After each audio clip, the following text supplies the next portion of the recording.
Hearty fraternal greetings and good wishes.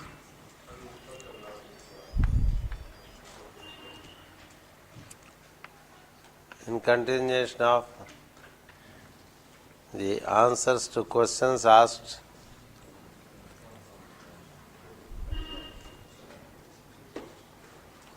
in Secret Doctrine, we were considering the 7 rishis or seers.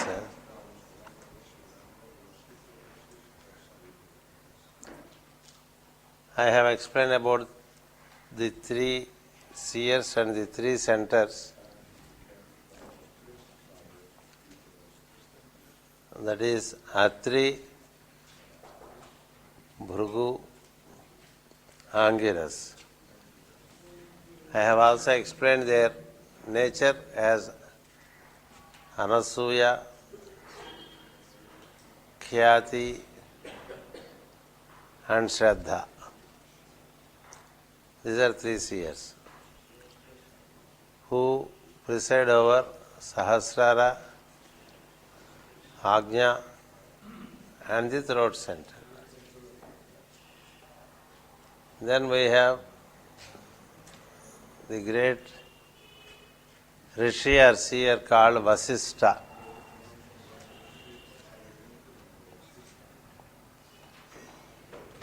Vasishtha means Venus. The first experience of Venus is in the heart center. Only then we feel the bliss of Venus as a being.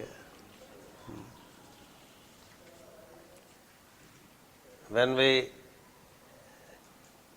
settle in the heart center and in higher centers like Visuddhi, Ajna and Sahasrara, there is increased bliss and awareness relating to the beingness.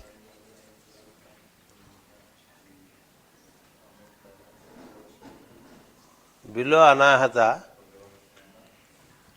that is in solar plexus, sacral and Mooladhara, the human being believes in doing more than being.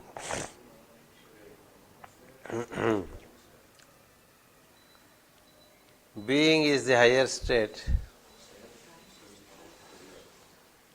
Doing is the secondary state. So when once we are in Venus, we are capable of experience the creation in a better manner.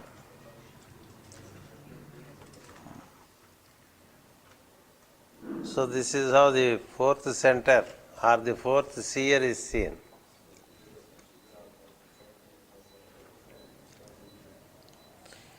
There are great many stories about the seer of Venus who is called Vasishtha.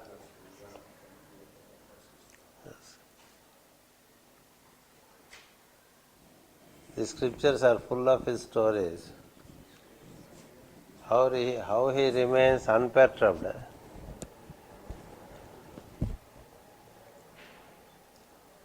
In fact, all the seers have a great role to play in creation,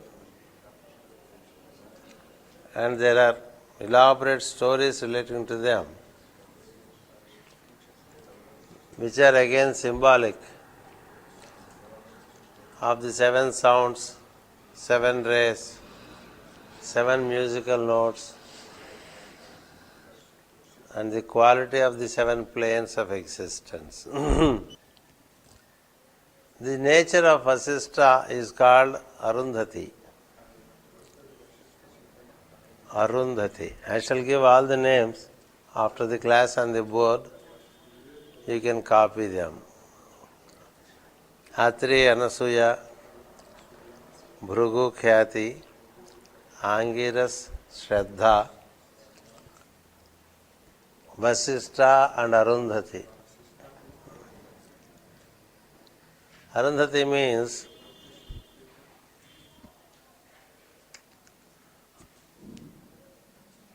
unobstructable force of light.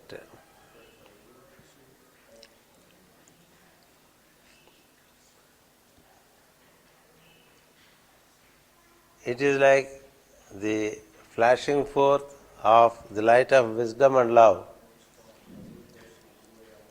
which is unhindered. Yes. Unhindered light, love and wisdom. That is the nature of the heart center.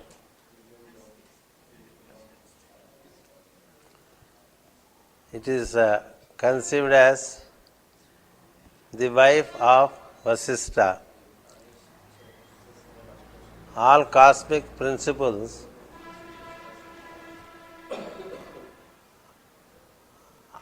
are personified in Puranas so that it is attractive for people to comprehend through their functioning the basic principles that they represent.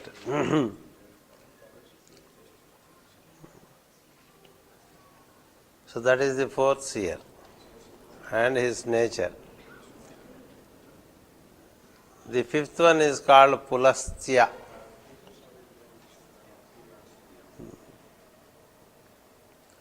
Pulastya means it's a brewing nature.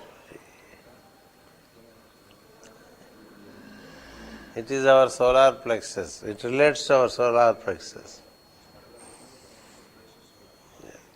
Just like our mind brews, it keeps on producing thought after thought and is never ending. Pulastya. That is the race relating to the mental beings. It's the relating to it.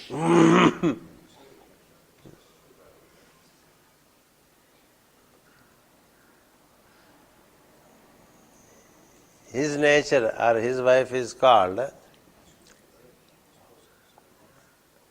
Havirbhu, ever emerging. The thoughts are ever emerging. That's actually the challenge for a man of objectivity to suspend such ever emerging thoughts and to enter into the higher state of Vasishtha.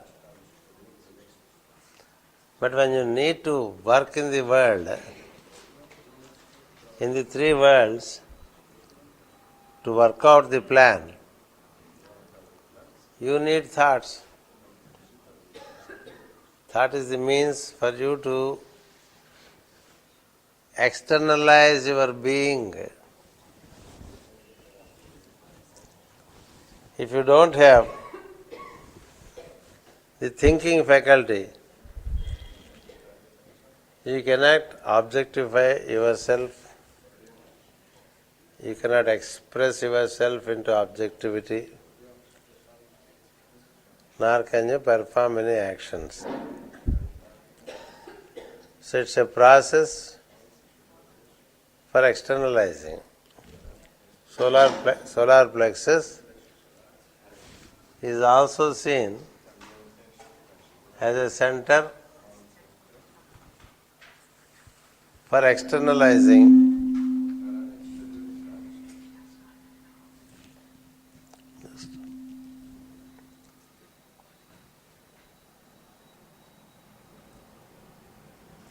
ఏదైనా తీసేయాలా పెట్టుకుని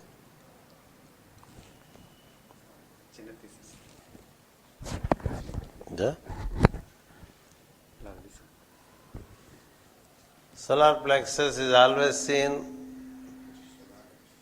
as the center from which you get into objectivity, even from the mother's womb as you come. It's a process of getting into external world from internal world. And through solar plexus only you are connected.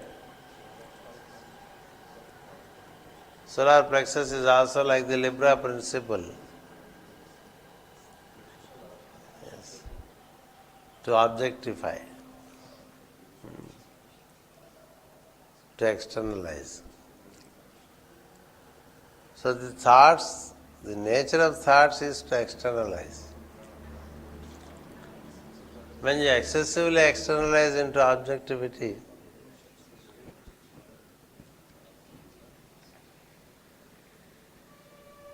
you lose the way to get back into subjectivity and into the consciousness. That's why in yoga, it is also recommended that you don't bulge your stomach and the solar plexus.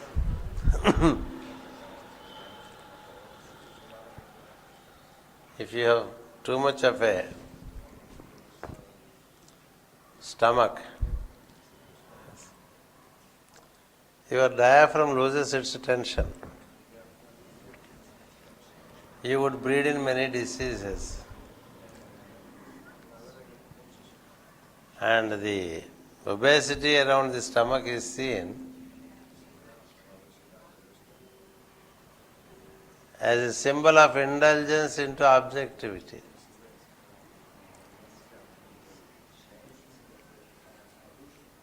So it should be contained, regulated, and that such regulation is possible if we regulate our thoughts and let only thoughts of goodwill, let only thoughts of your dutiful work, and eliminate through a process of filtration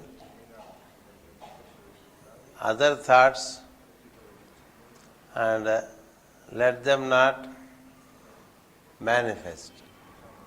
That you don't let them manifest. So this is the center, which is also called the center, the gateway from subjectivity to objectivity. Solar plexus is the gateway from subjectivity to objectivity. Once you get into objectivity, excessively, you lose the way to get back. Yes. All strenuous spiritual practices are basically to contain the solar plexus and then retrieve the situation,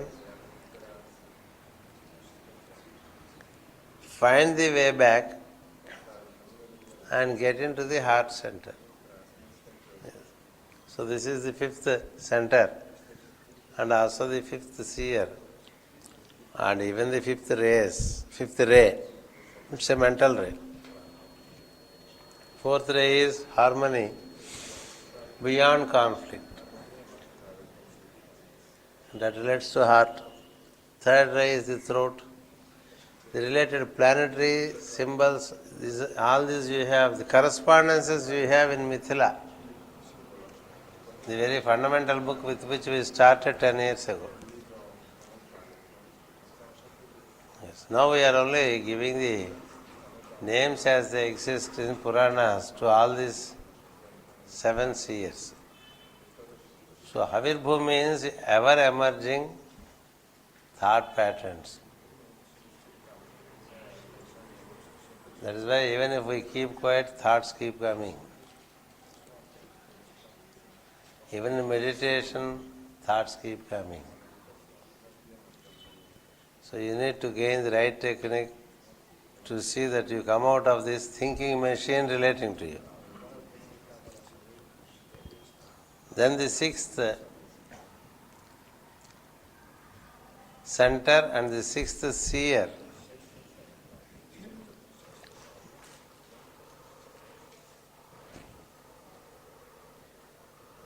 is called Pulaha. This is the center where the thoughts degenerate into just sensuous desires.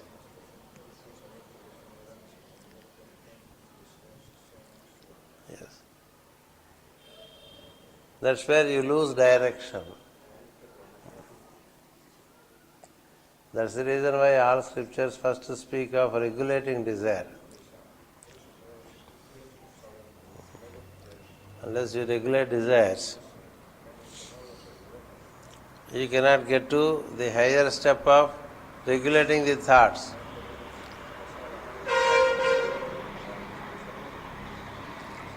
Unless you regulate thoughts, you do not know how to be,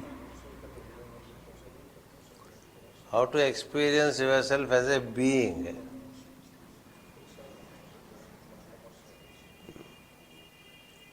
So the sixth center is called Pulaha, and his lady is called Gati. Gati means direction. Depending upon your desire, you have your direction in life.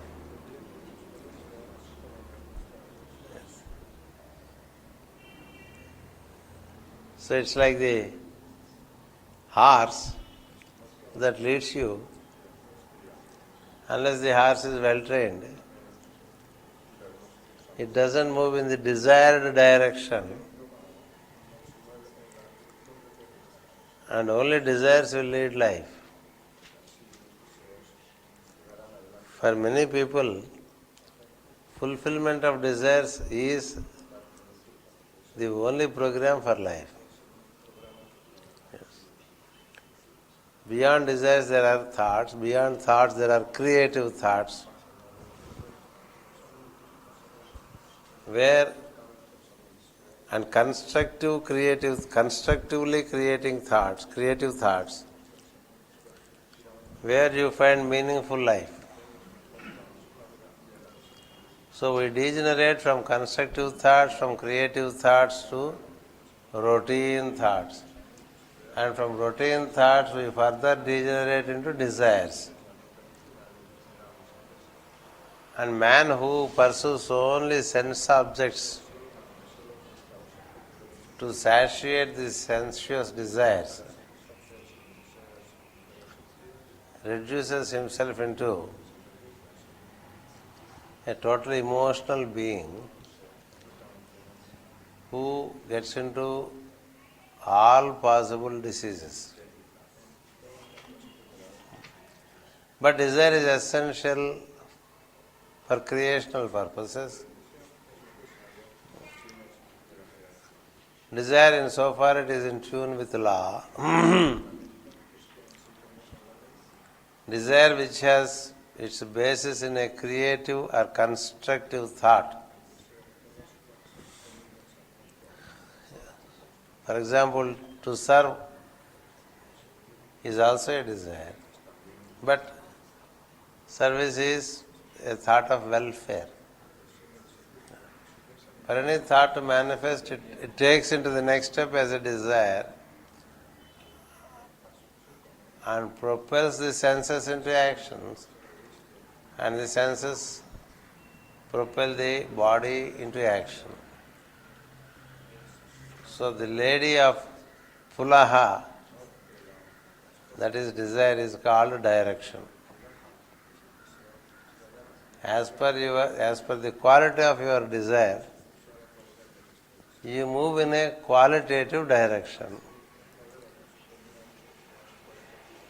If your desires are full of emotion,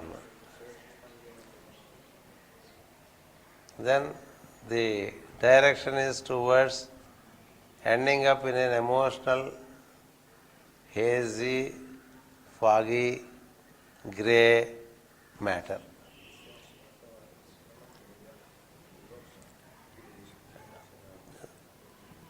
When the very purpose of desire is not understood, people get into indulgence. But there is also the other extremity of killing the desire. If you kill the desire, it is disastrous.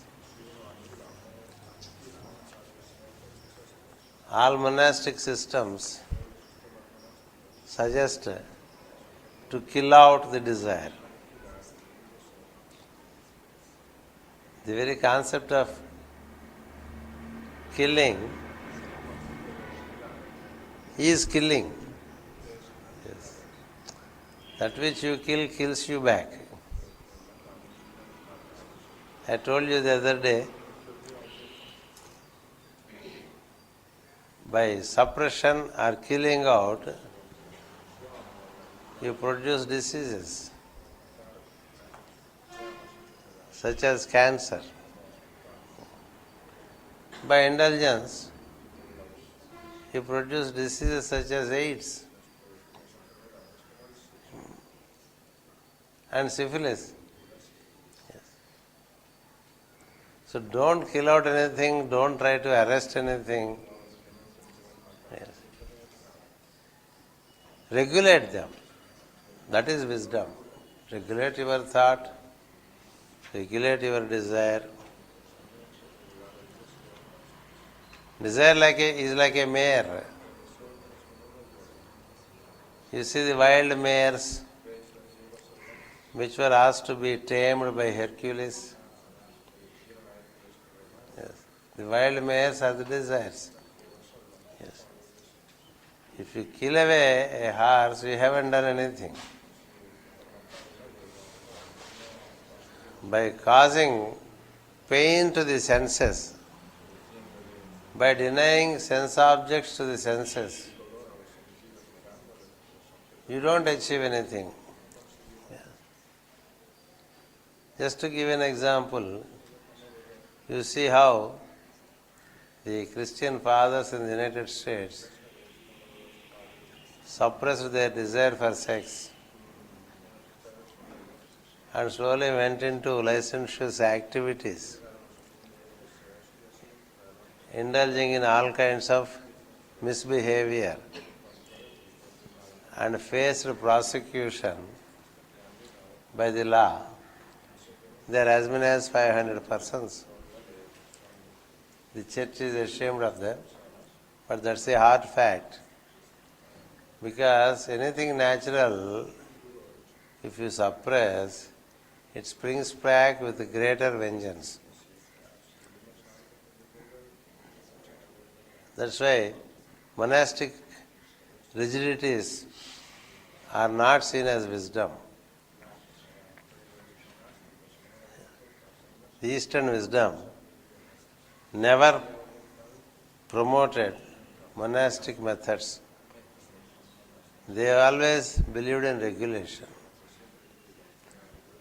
That's where the Sanatana Dharma or ancient wisdom differs even from the teachings of Buddha.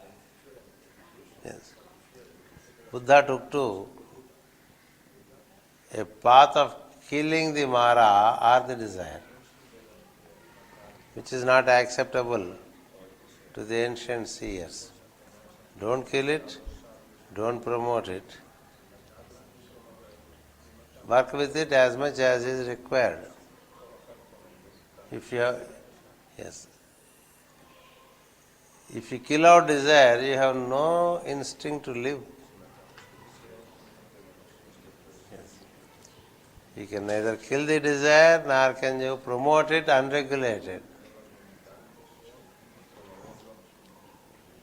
Yes. It's like a wild mare which cannot be killed. If you kill it, it's not useful to you. If you let its wildness, it is not useful to you. So you have to befriend it. You have to speak to it, talk to it, have counseling with it, and slowly bring it into a moderate structure. Neither your mind nor your desire is your enemy. Many religions speak of mind being the great obstruction for experiencing the truth, and desire being destructive. When you don't know how to work with what is divine, you see some part as unnecessary and you should try to kill it. There is no killing mind, there is no killing desire in ancient wisdom. You should know how to work with it, that's all.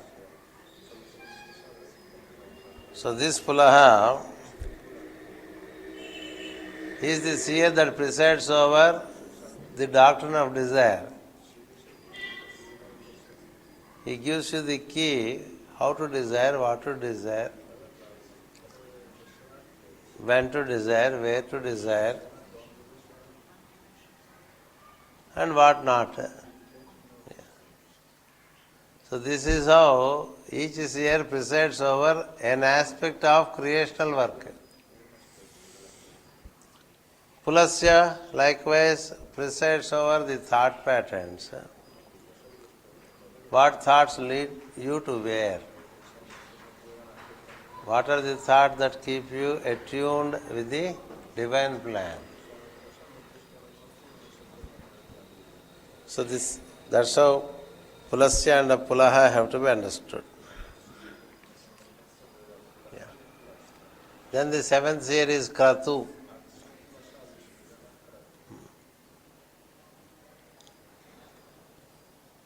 Kratu means ritual. That's the seventh ray.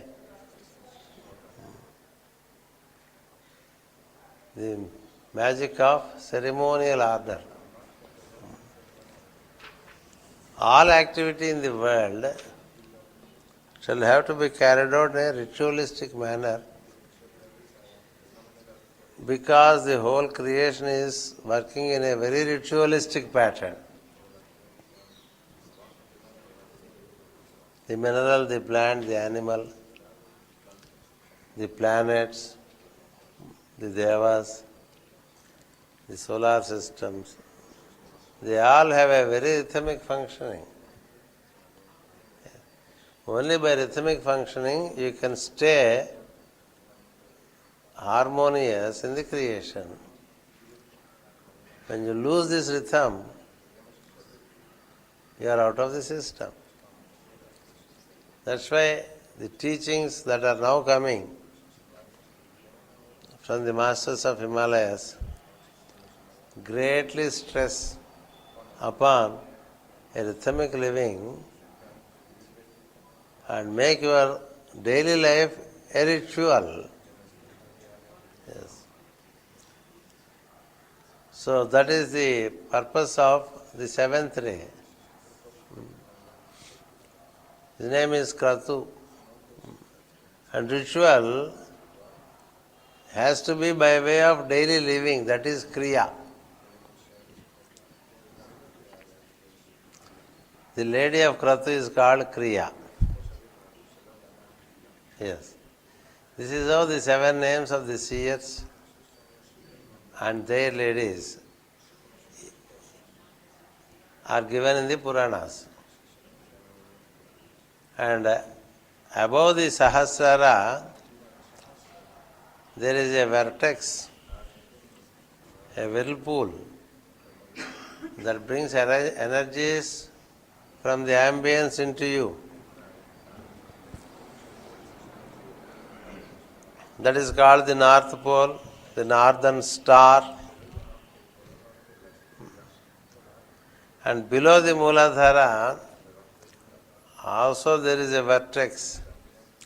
Yes. which collects all the energies. North Pole brings in energies from higher circles and distributes them into the system. It is so with the human, it is also so with the planet.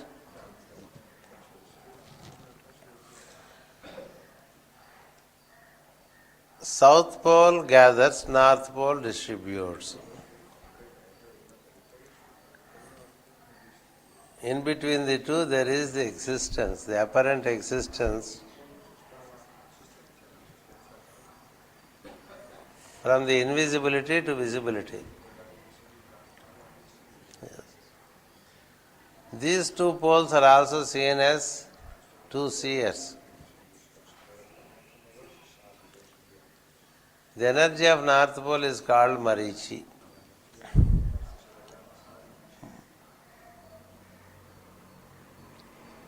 And his quality is seen as resplendent light.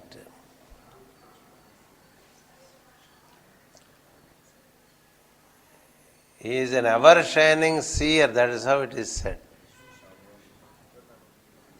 Especially when you read Mahabharata, many times men of wisdom, men of illumination are compared with Marichi. Marichi is the highest illumination that one can reach. Because that is even beyond the seven seers. It's a representation of the original light in a system. Yes. And his wife is called Kala, meaning the related illumination and the consequent attraction, that is Kala. And then the South Pole energy is also seen as, is named as Adhvaryu,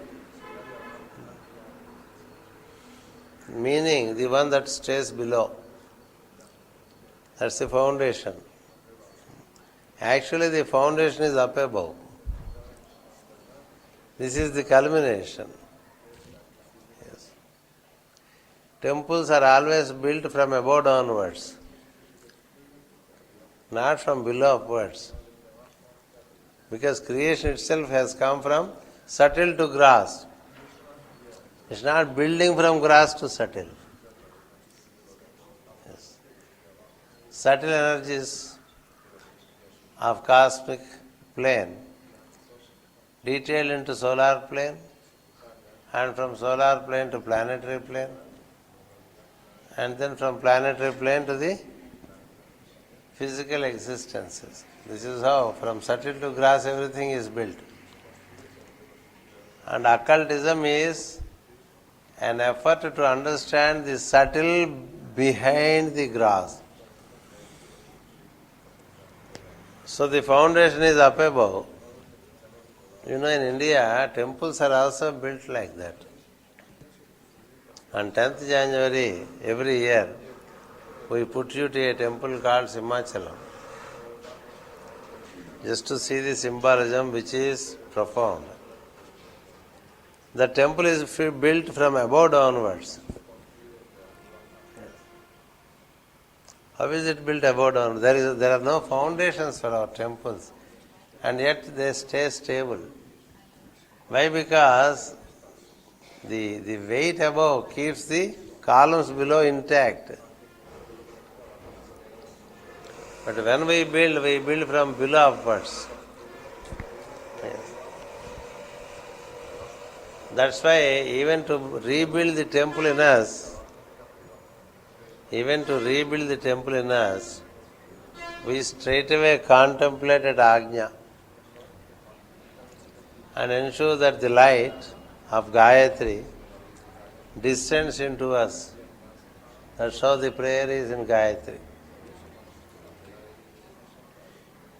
This path of seers is always from generals to particulars,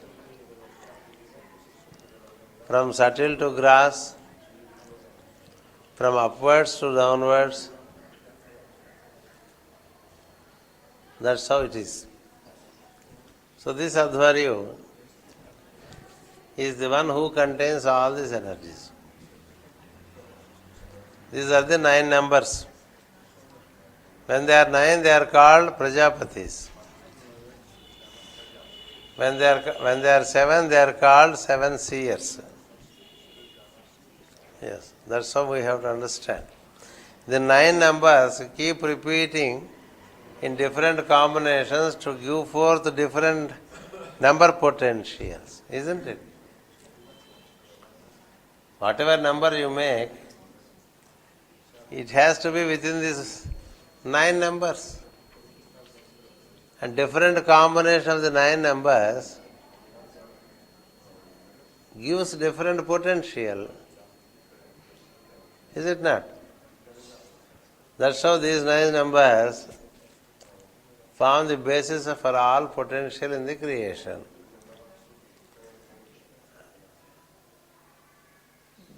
Beyond 9 it is 0, before 9 it is 0. Isn't it?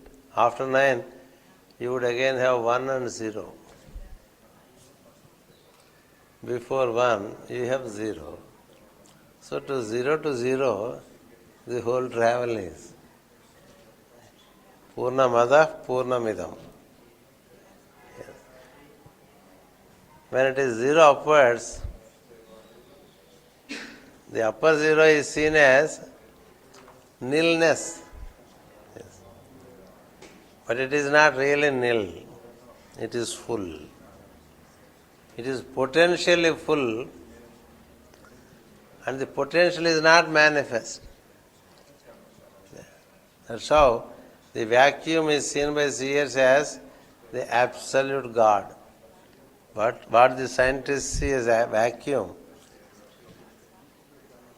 is God absolute from the standpoint of a seer. It is seemingly nothing, but is everything. What we see as fullness, yes, is seen by the seer as apparent fullness. You think this is real, this fullness is real, but this fullness recedes into nilness. So that's how in the Veda there is a negative 0 and a positive 0. From negative to 0 to positive 0, the secrets are made available through the sun sign Aquarius. If you understand Aquarius, you understand the passage between nilness to fullness.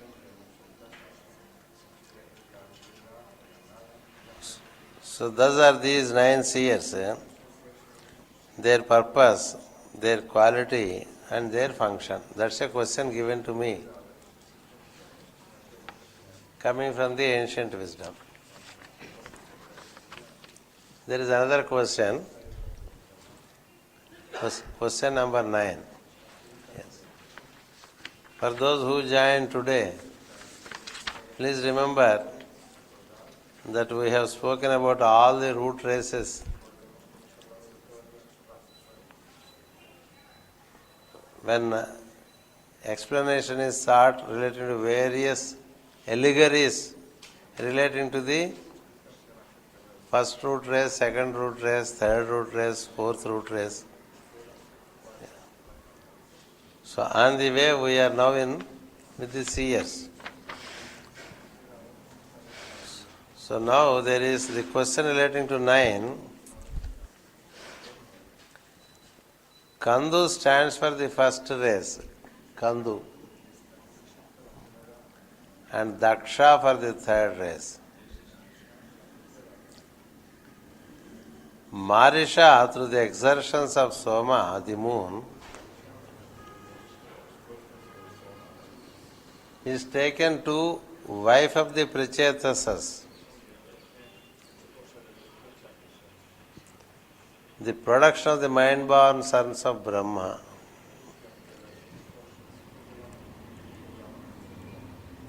Also from there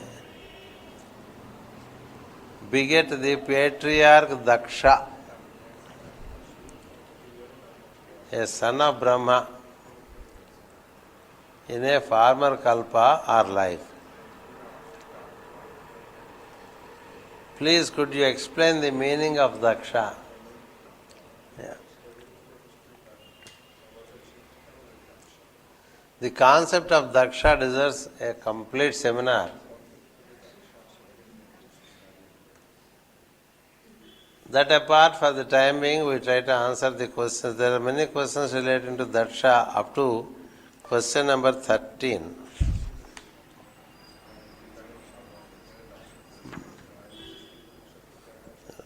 I explained to you already what Kandu is. Yes. And then Kandu marries Pramlochani for a day, which is seen as 1,000 years. And that stories we covered. You can.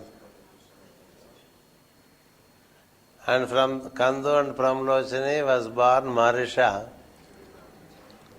the sweat-born one, the second race. And this Marisha marries Prachetasas.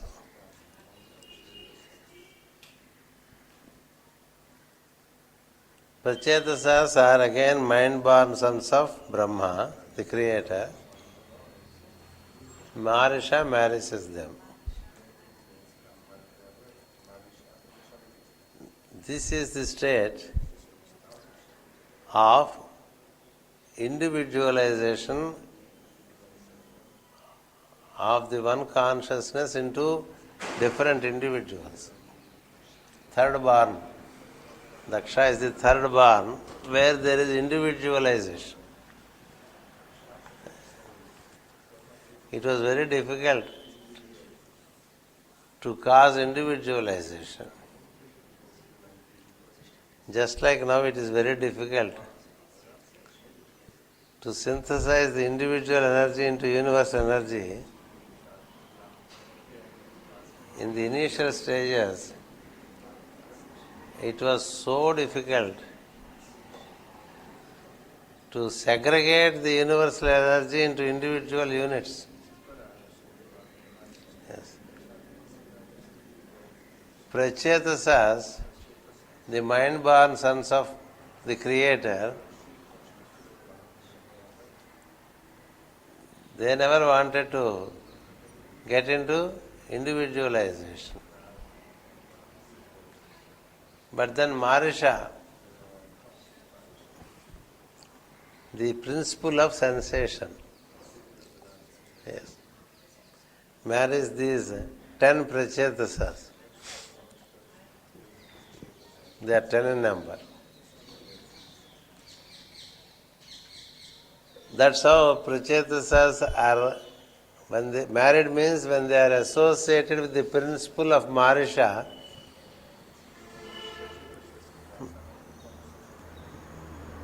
they got the impulse to externalize. Yes. From subjectivity to objectivity. This is also a great doctrine. The doctrine of Daksha and the doctrine of Prachetasas, as existing in the Vedas and Puranas, is very scientifically explained in Srimad Bhagavata. The story of Prachetasas also require an elaborate description by way of a seminar.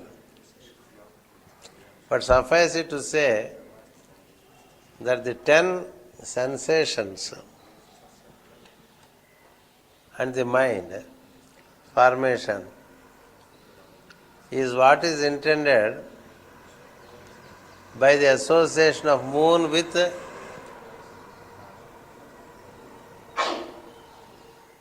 prachetasas. That's how we have the five sensations and the five senses presided over by the mind. Yes. The consciousness, which is in its involutionary process, details into 10. Then you get 5 senses, sense organs, and 5 organs of action.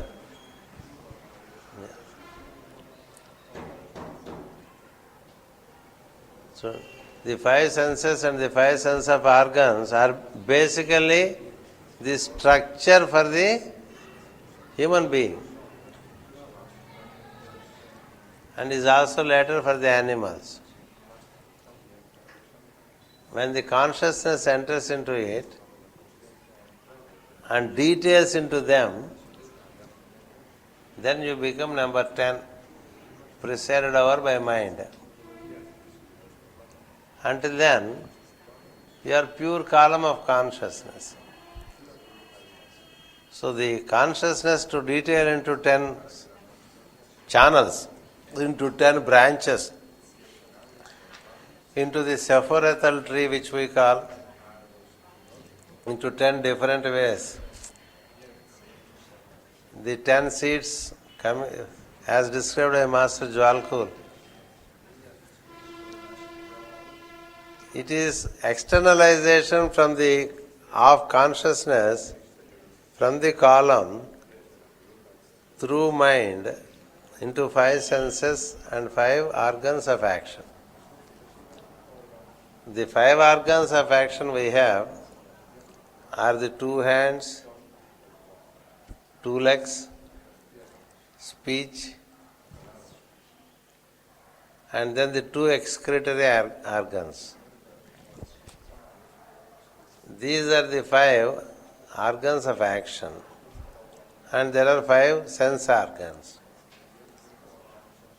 And the sensations get into the senses, because sense organs are vehicles for sensations. This process of detailing into 10 is the story of prachetasas. So when prachetasas are detailed through sensation, which is called Marisha, Marisha is the principle of externalization through sensation. Earlier Pramlochani was there in the earlier state. From subjectivity to objectivity, the seer opens his eyes. Now it is a process of detailing. I am just giving in a simplest form. When you understand the principle, you can study well. Now it's a matter of detailing into 10 different branches. That's how the 5 organs of action and the 5 senses, their detailing gives birth to mind.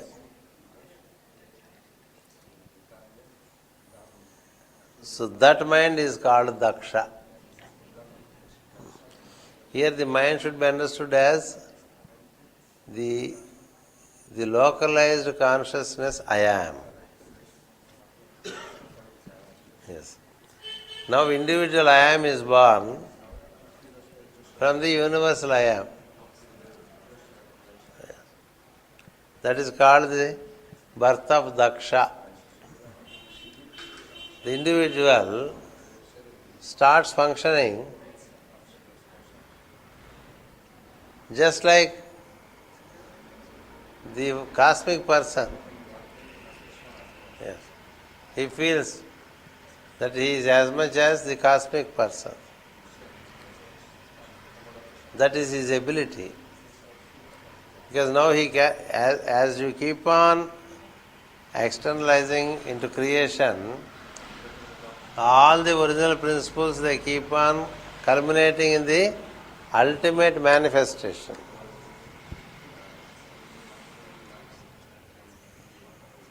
That's why the whole creation is within us. The whole creation culminates in man. Man has every intelligence as it exists in the universe. Because the continued work of manifestation of the divine, as divine essence, ultimately resulted in the optimal creation of man.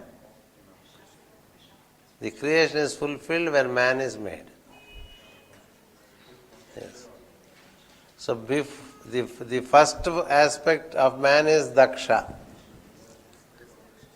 localized consciousness, separated consciousness, called ahankara in Sanskrit. Ahankara means the feeling that each one of us exists. Yes, I am. This I am business does not exist with the animal. It has no self-awareness. Yes.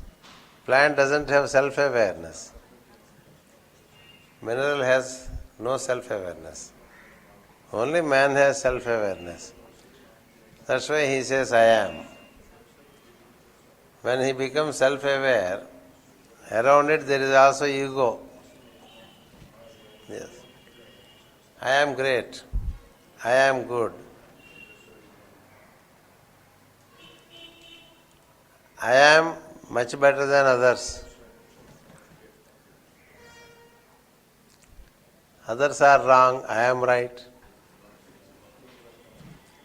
All this ego also is the byproduct of individualized consciousness. So this individualization happens to daksha. It is part of the plan.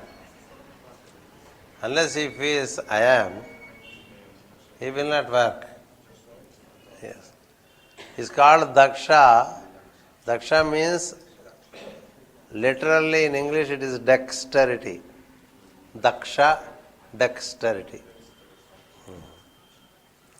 Dexterous means very capable. When you are very capable, you will be very proud also. Yeah. That was the case with Daksha. He was so capable that he became so proud. That's why Daksha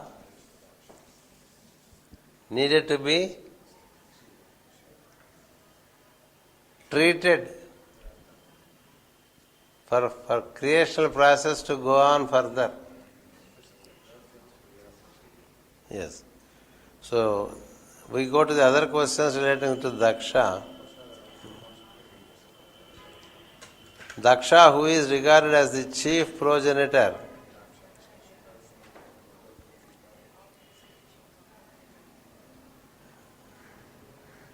makes him lose his head from his body in the general strife between gods and the Raumas. This head being burnt in fire is replaced by the head of a ram. Now the ram's head and horns are ever the symbol of generating power and of reproductive force and are phallic. Yes. Phallic. This story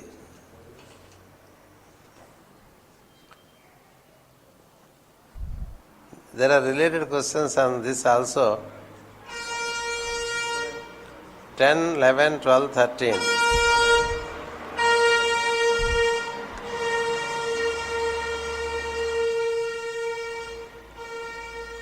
All these questions tomorrow I read and let you know the story of Daksha, which will answer all this. The symbolism of the story of Daksha. Thank you. See, these questions, the answers to these questions are interesting to people who have been reading secret doctrine. But even otherwise, it is interesting to know because it reveals a lot of symbolism. From time to time, Sabine was asking me questions on secret doctrine through email. For want of time, I could not write to her because now this is our 5th class. And what I am able to give is only a simplified version. Imagine to dictate all this by email to my secretary is a difficult job. So I told her, prepare all your questions for the time being and give me one email so that in the afternoon session we shall have the related answers which will expose our group to the energy of secret doctrine. I think the questions would engage us every afternoon till we conclude this group life. There are 24 in all, and we are around question number 10 now. We'll complete them. Tomorrow we'll answer all the questions up to 13th. Thank you very much.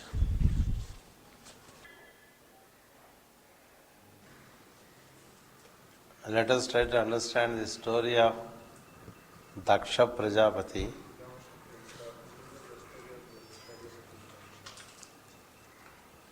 It is the story relating to formation of the heavenly man, who forms the prototype for the 4th race of man,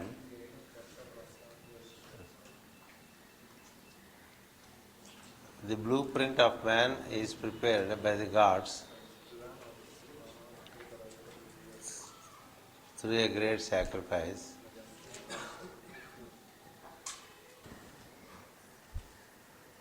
The blueprint of the man, meaning the etheric form of man, which is considered as the heavenly form of man, was prepared through the sacrifice by gods. It is like the heavenly Adam. That's the prototype from which the human creation can happen in the 4th race. So the first are the fire-born, the second are the sweat-born, the third is the preparation of the human form, from out of which the whole creation comes out.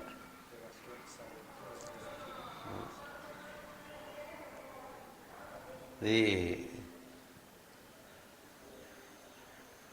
secret doctrine gives one great revelation that the whole creation comes out of the heavenly man. Yes. From man only the diabolics came, from man only the divine came. And from man only the human has come. From man only the giant mammals have come. And monsters have come from out of the thoughts that are generated from him. So the heavenly man is seen as the basic design from which the creation is made. And he was made exactly in tune with the potential of the energy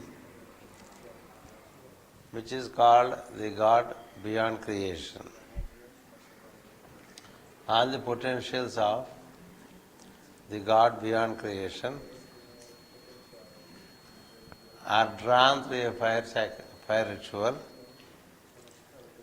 It is called a ritual of all-consuming fire.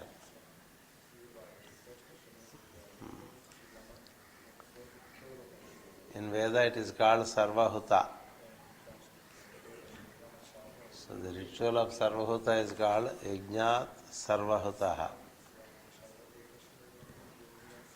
We chant that when we sing Purusha Suktam. Tasmat Yajnat Sarvahutaha. So through a process of fire, the Devas could bring the prototype from whom the further creation can happen. So the gods were happy. It's a great accomplishment in the evolutionary process to bring out a cosmic person from out of the cosmic egg. The formation of the cosmic person is called formation of Purusha. Yes. And he forms the basis for the rest of the creation. So, the gods were rejoicing. And this heavenly man is called Daksha because he carried all the potentials of the divine.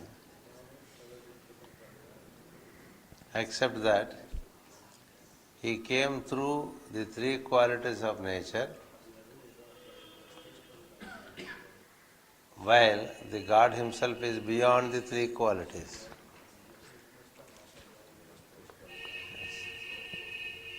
So he has the I am consciousness, the self-awareness, which also has its shade as the ego, a kind of personality identity, because it's individualization from the totality. He was therefore, on account of his dexterity, was very proud. That's what we carry in us as our egoism. We forget that there is nothing relating to us. We feel everything is ours. We feel the matter relating to our body is ours. The water, the fire, the air, and the ether, we feel they are ours. We call our etheric body, my body of flesh and blood, my hand, my face, my legs, everything my. But in truth, nothing belongs to us. All is given. The five elements gave the five elements of our body. The waters around the earth contributed its waters to us. So also the fire around the planet is the fire in us. The air around the planet is the air in us. The ether around the planet is the ether in us. The life in general, the planetary life is the life in us. So what is ours actually? It's from the totality when an individual is prepared. This individual is a product of the three qualities at work. So his I am consciousness suffers the illusion of the three qualities, while the God beyond has no such limitation. Yes. So when he feels I am, and forgets the basis of his being, he becomes a great egoistic, and he tries to say, I am everything, there is no other God than me.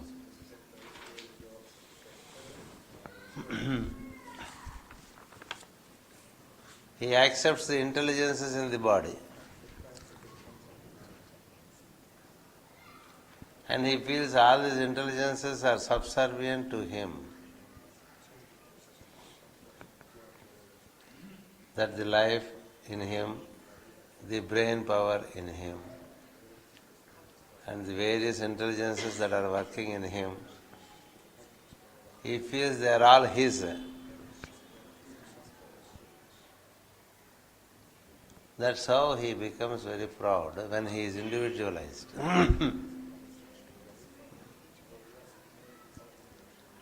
So then when he feels he is the Almighty,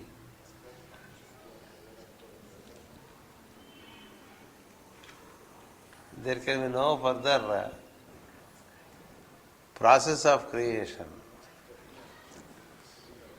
because he would not cooperate with the creation. He tries to behave as he likes, just like we do. When we are in ignorance, we also do the same things. This is the unintended byproduct of individualization. The duality relating to individualization. Yes. Creation is built by duality only. So since he forgets the cosmic will and tries to behave independently, he needed to be given the related initiation so that he will cooperate for formation of the third and the fourth races.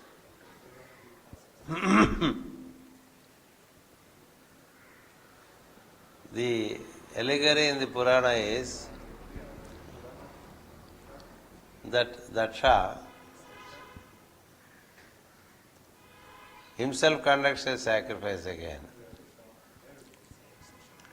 Already there is a sacrifice on. Instead of cooperating with the existing sacrifice,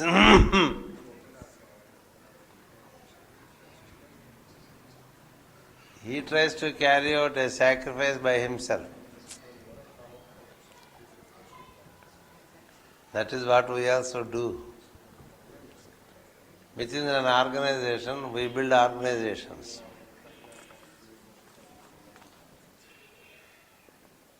Because we should also be important.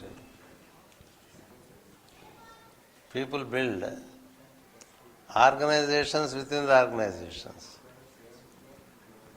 and create power points, instead of cooperating with a plan which is already existing, you try to develop another plan which is parallel to the existing plan. While you are yourself a part of the plan. Your emergence itself is part of a plan. So as you emerge, you should try to know that plan and follow that plan. So he became as a counter creator to the creator. So he invited all the devas and wanted to conduct a sacrifice by himself, which is contrary to the cosmic will. Yes. Cosmic will is represented by Shiva. So when anything goes against the cosmic will in creation,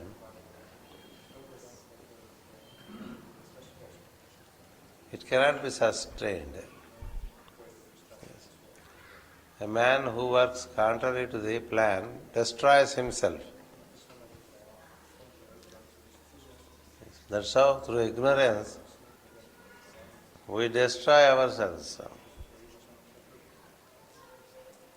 So when Daksha does such a counter activity to the existing divine activity, from out of the cosmic will emerges a great power called Virabhadra. Virabhadra means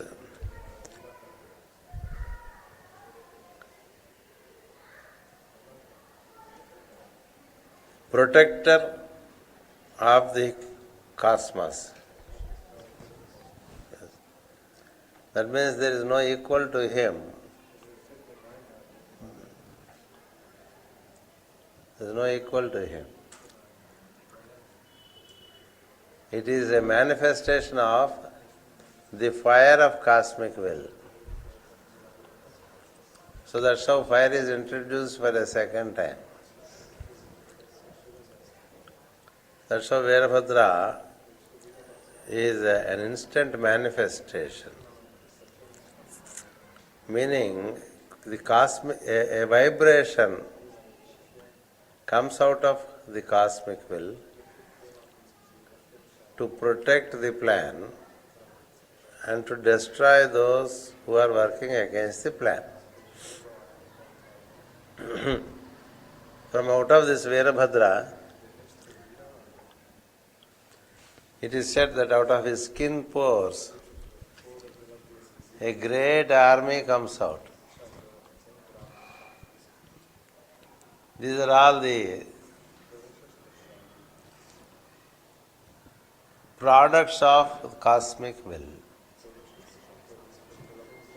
which can cause instant destruction. That's the power of Shiva, which is used whenever anything is to be dissolved. Yes. Cosmic will is the basis for creation and is also the basis for withdrawal of creation. So this Virabhadra gives birth to many flames of fire coming out of the skin pores. They are called raumas. Roma in Sanskrit means the hair particle that emerges from the skin pore.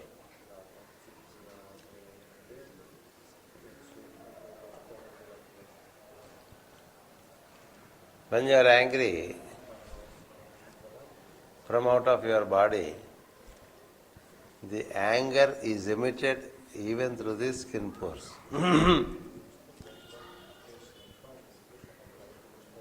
Yes. Because the fire expresses in such a manner that from each of the skin pore there is the power coming out.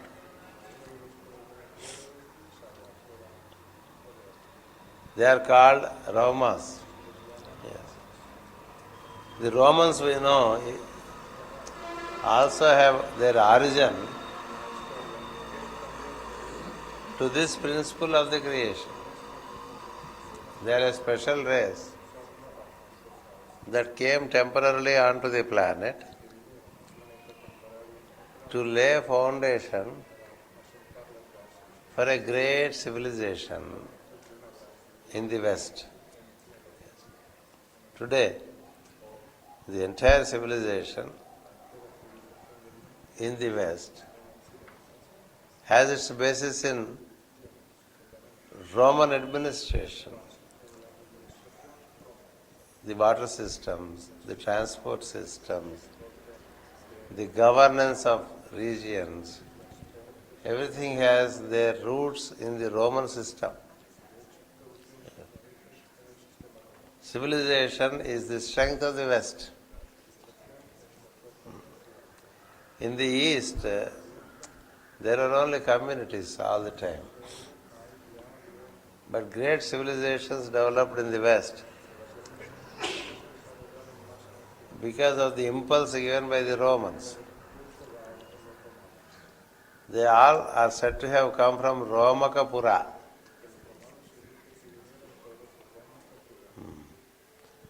Romakas are the skin, the hair that comes out of the skin pores. They were all very powerful. That's why they were invincible. That is why they were invincible. That's the power of the first ray. So such a powerful army emerges to destroy a plan which is contrary to the divine plan. See, just like when we try to get back to divinity, there are so many distractions.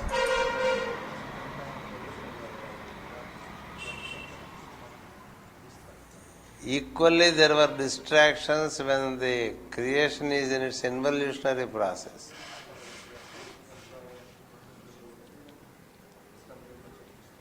So he had to be destroyed. What is to be destroyed in him? Not the cosmic man who was prepared with such labor. What is to be destroyed is the will that he carries. The problem was with his will. If his will orients to the divine plan, then the plan can continue because he is dexterous. That's what I was also saying in the first week. A man who carries great abilities,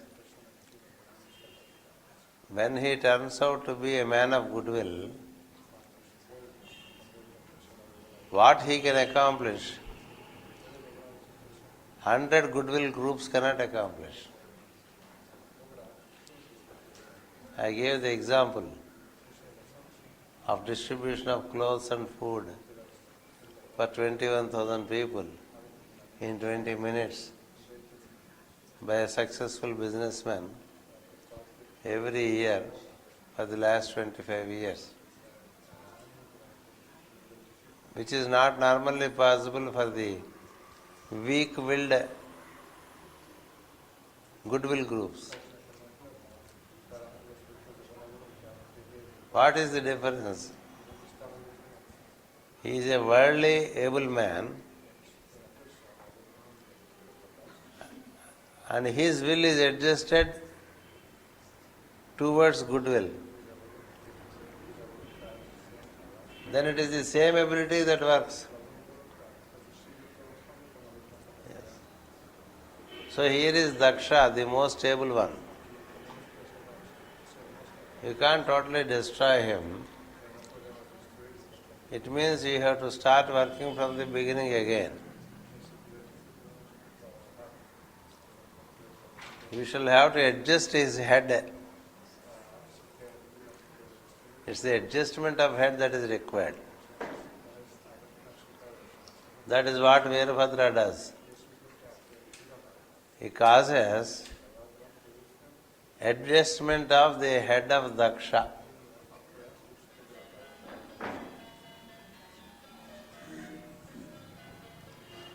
Adjustment of head is always symbolically said in Puranas as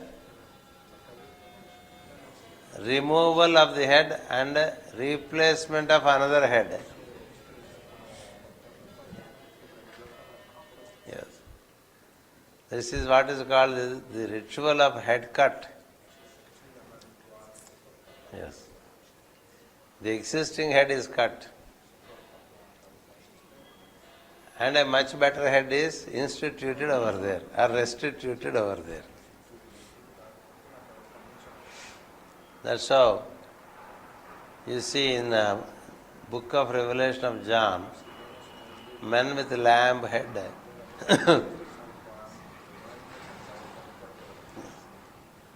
Lamb's head is symbolic of obedience to the plan.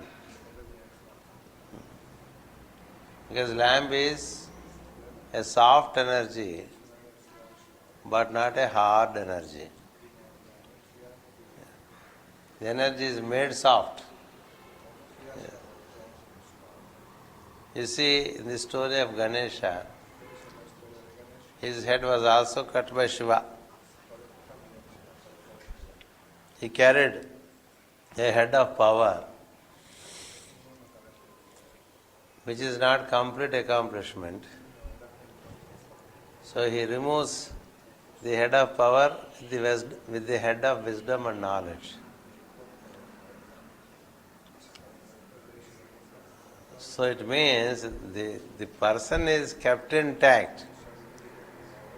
His will is adjusted. Yes, it's not physically cutting off the head. Yes. So Veerbhadra chops off the head of Daksha with such a power. Even though he is of great ability, Daksha, he could not fight with Veerbhadra.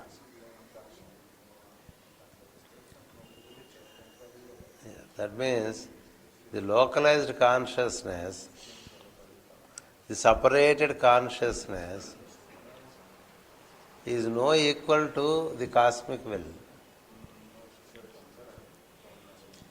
The individual will, however great it is a little will compared to the great will. That's why in the invocation also we say about the little wills of men. It is that will only existing as a point in us. Just a point. From the point of love, from the point of light, just a bit is there in each one of us. So it is so small, but feels very big. That's the problem.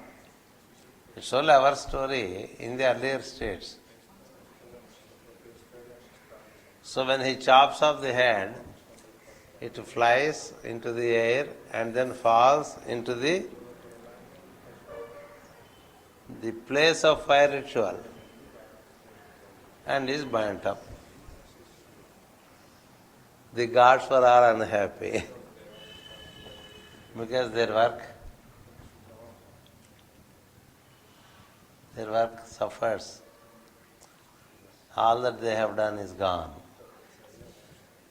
It should go because sometimes if we build a structure which is fundamentally not correct, it's better we destroy it and restructure it. You can't progress with it. So then Shiva comes, the cosmic will, and puts the head of a ram. Yes. That's how the cosmic Aries symbol comes in. Yes. Ram stands for power, yes, which continues with the prototype man, the heavenly prototype. And what extra is symbolic of a ram is the reproductive capacity. Yes, the potential for generative organs. So thereafter it is procreation. That is not procreation as we understand today. Further reflection of the higher principles into lower planes. That's how the first heavenly man was redressed of his mistakes. Yes. So the work happens thereafter unimpeded and unhindered. So this was a point of crisis in creation which was overcome with the help of cosmic will. So this story gives us the manifestation of the heavenly man who is again adjusted to the cosmic plan. This story is frequently read out and explained in its detail to remind each human being of the need to adjust his will to the divine will. Otherwise, he would destroy himself. The cosmic will is the only will that prevails.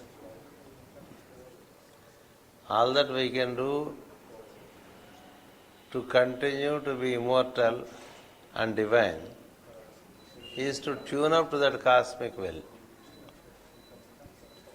You can't create your own plan within a plan already drawn.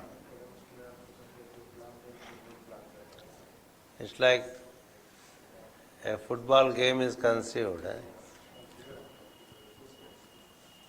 And you want to play football according to your rules but not the set rules.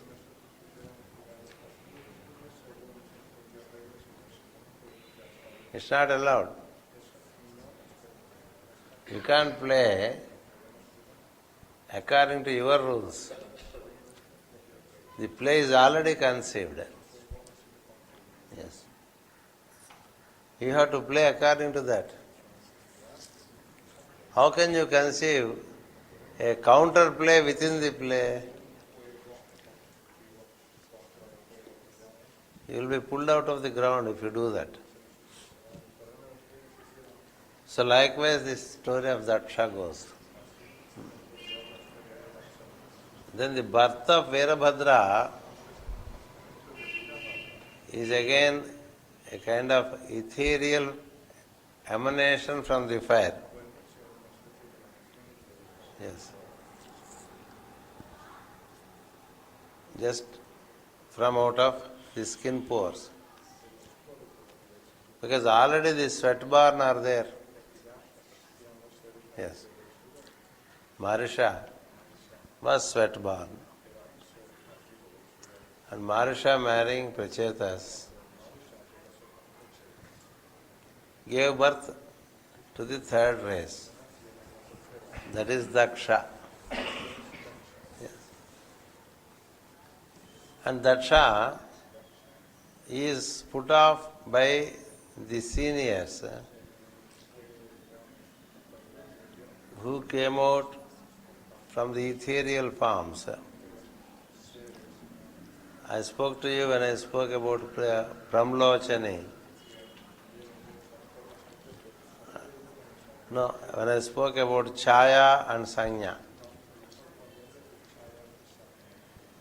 which can emanate by themselves and cause the necessary adjustment in creation. So that's how the birth of Veerabhadra further gave birth to intelligences which can be born through skin pores. Yes, like the sweat.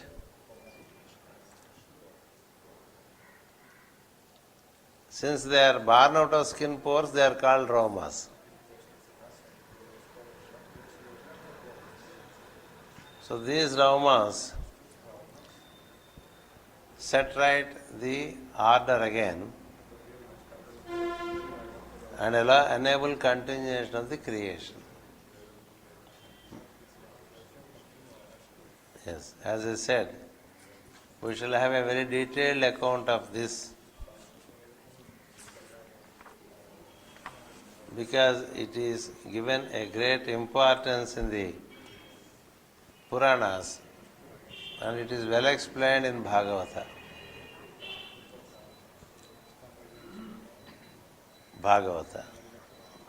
So this would answer the questions from 9 to 12.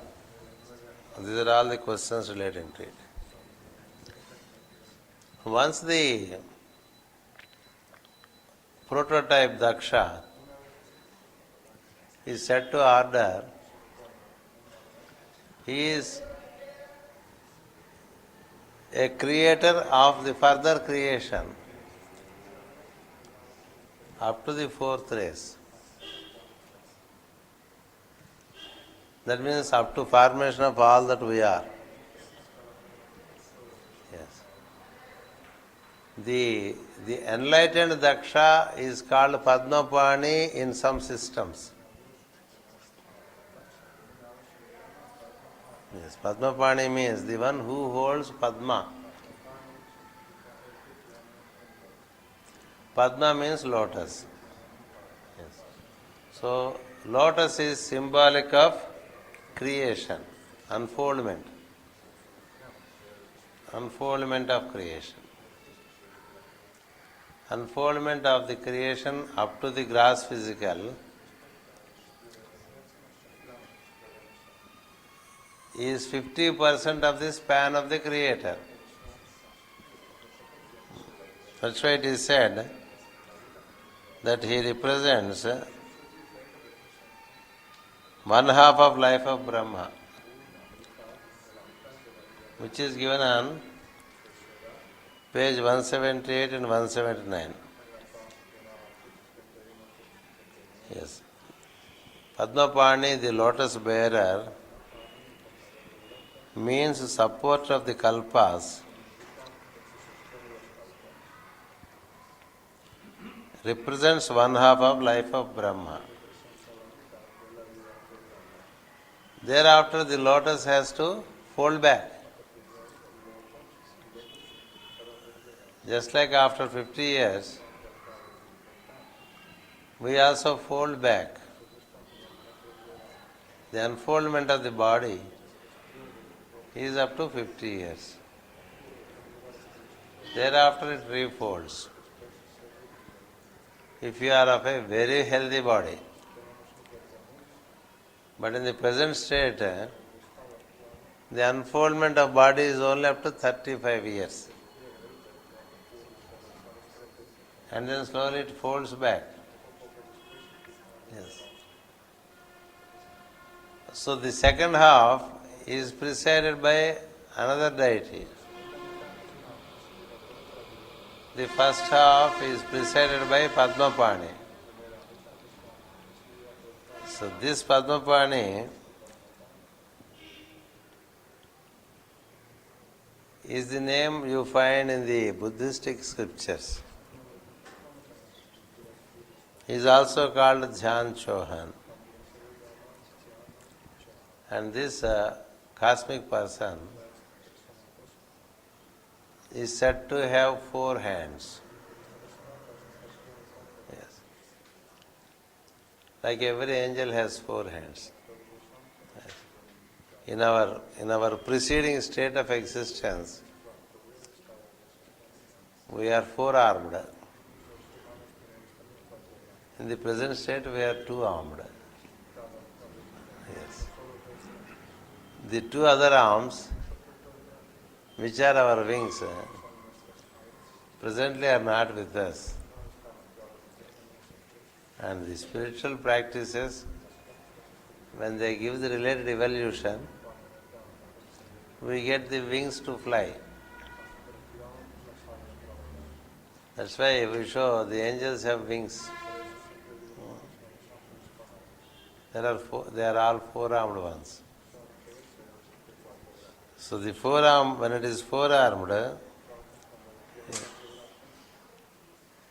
the 3rd hand holds lotus and the 4th hand holds a serpent. Yes. Serpent, as I said, represents cycles of time. So he presides over the involutionary cycles of time. Yes. When it is descent, it is serpent. When it is ascent, it is eagle. That's the difference. Yes. Through time, if the descent is happening, it is always said in the scriptures as serpent. Even in the story of Adam and Eve, you find the serpent crawling down the tree. Yes. So when he is holding a serpent in a hand, it is representing the involutionary process over which he presides. And he is holding a lotus, which would mean he presides over further creation of the 3rd and 4th root races. Yes. On his neck is a rosary representing the sounds. Yes. Because the seed sounds are the basis for all creation.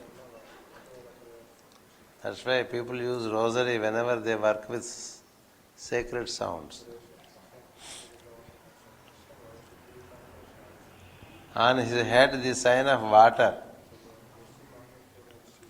Yes. Meaning, he is also of ethereal state, Aquarius. Yes. And is knower of the knowledge of waters. Knowledge of waters means knowledge of life. And knowledge relating to the secret of death. Meaning, he also knows the passage of death. And that is the significance of his having waters on his head.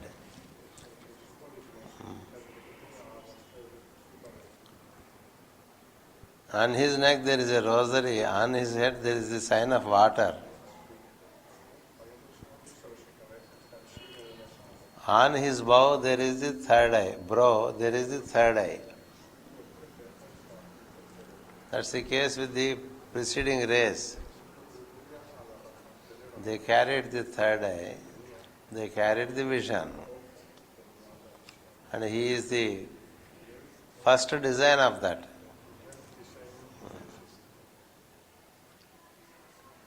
There was no speech for man at that time. Speech came in the fourth round.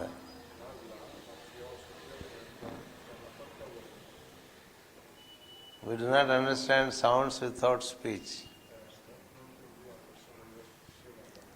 But the sounds exist even before the speech is there and form the basis for speech. So his third eye is the spiritual insight, the vision.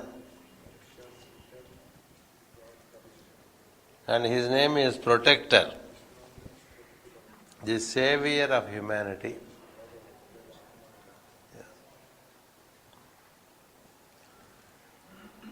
In another occasion, he has only 2 arms. Then he is called Chanaresi, Bodhisattva. When he has 2 arms, it is the next formation. Yes. Buddha is said to be a Dhyani Chohan and is shown with 4 hands. And he is also shown with 2 hands, then he is called Bodhisattva. That means there is a descent into the next involutionary step.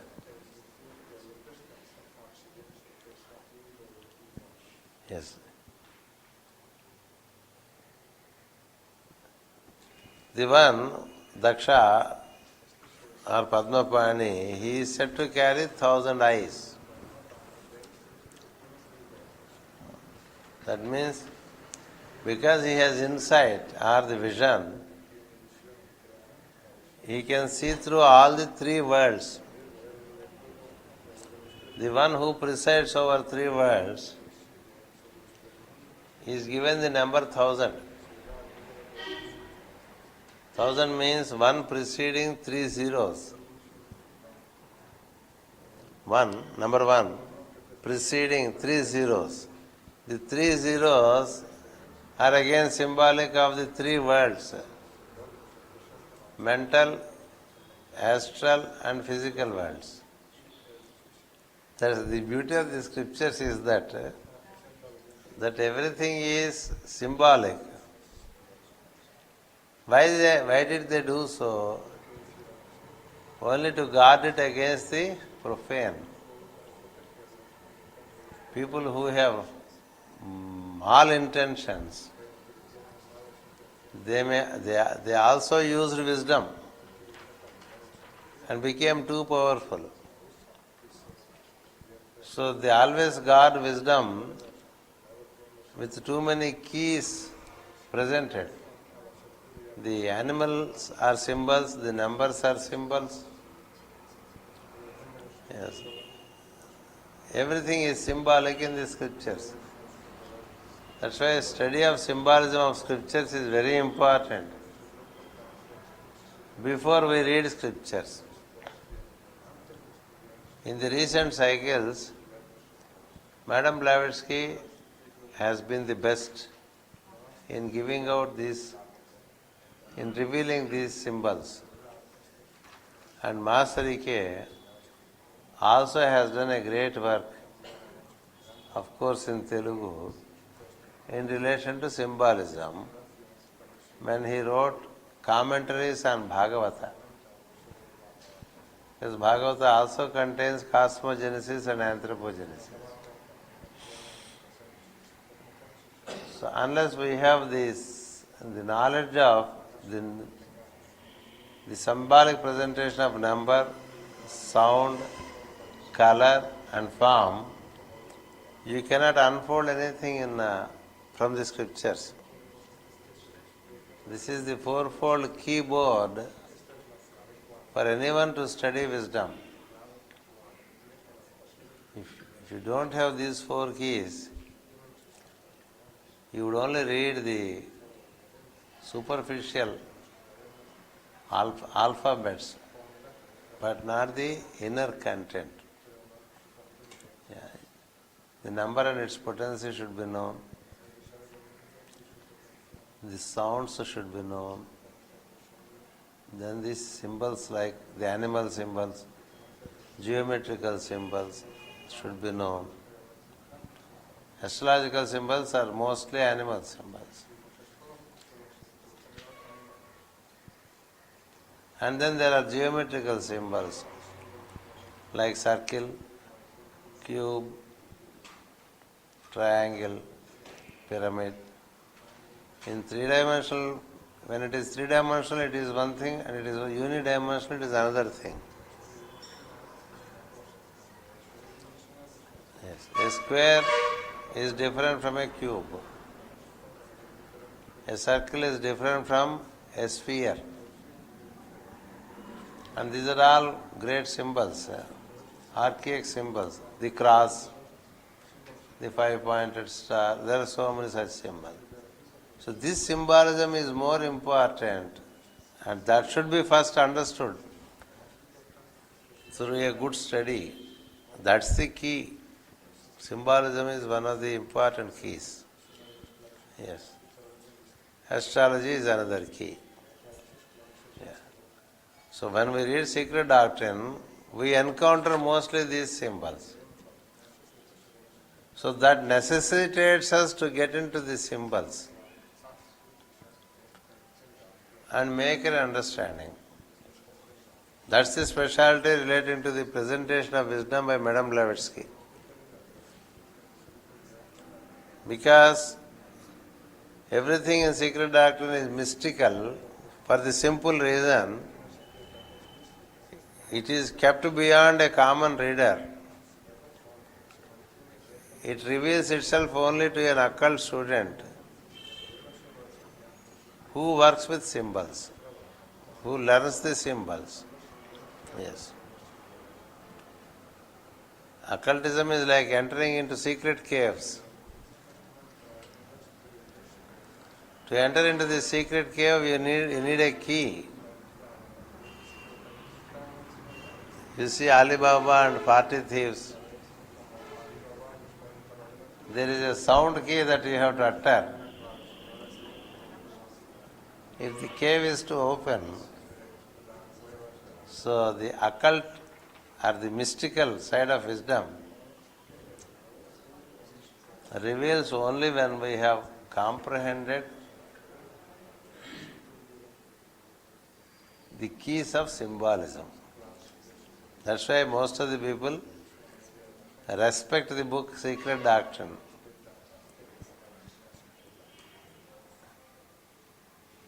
But do not study. Madame Blavatsky, here and there, she gave the keys.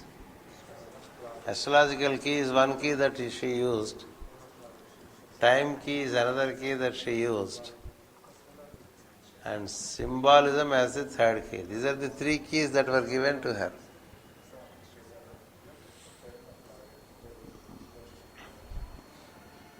There are 6 keys.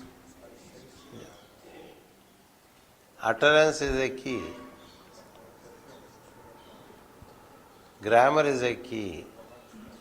Meter is a key.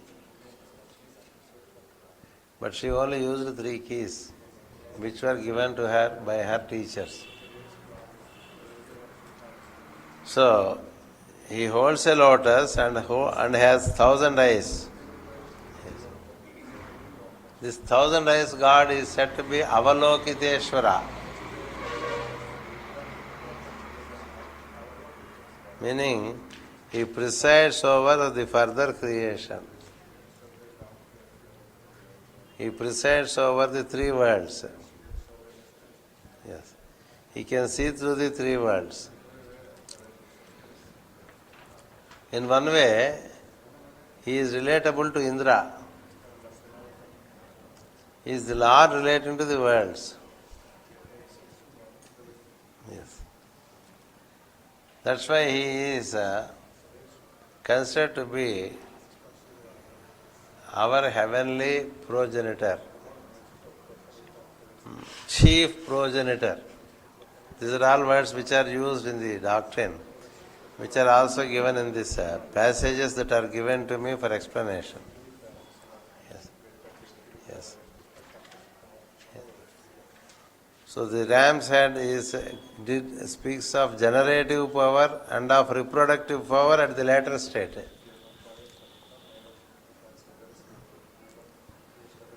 When the energy is at Ajna, it is generative power. When the energy is at sacral, it is reproductive power. There is generative meaning creative power. Man can be creative, man can be reproductive. Yes. Normally we follow reproduction. Only evolved men can make it generative. So the one who first invents an aeroplane,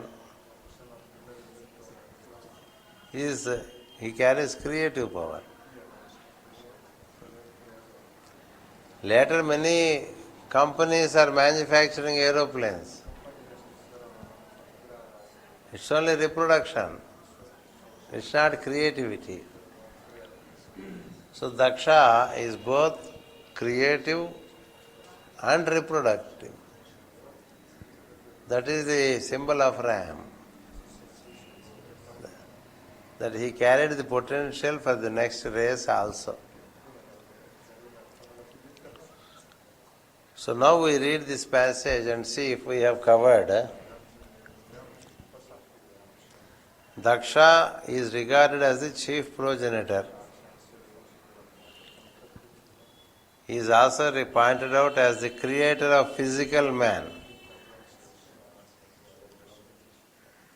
which is also explained, which makes him lose his head from his body in a general strife, general war between gods and Raumas. The original head is burnt in fire and is replaced by the head of a ram. Yes.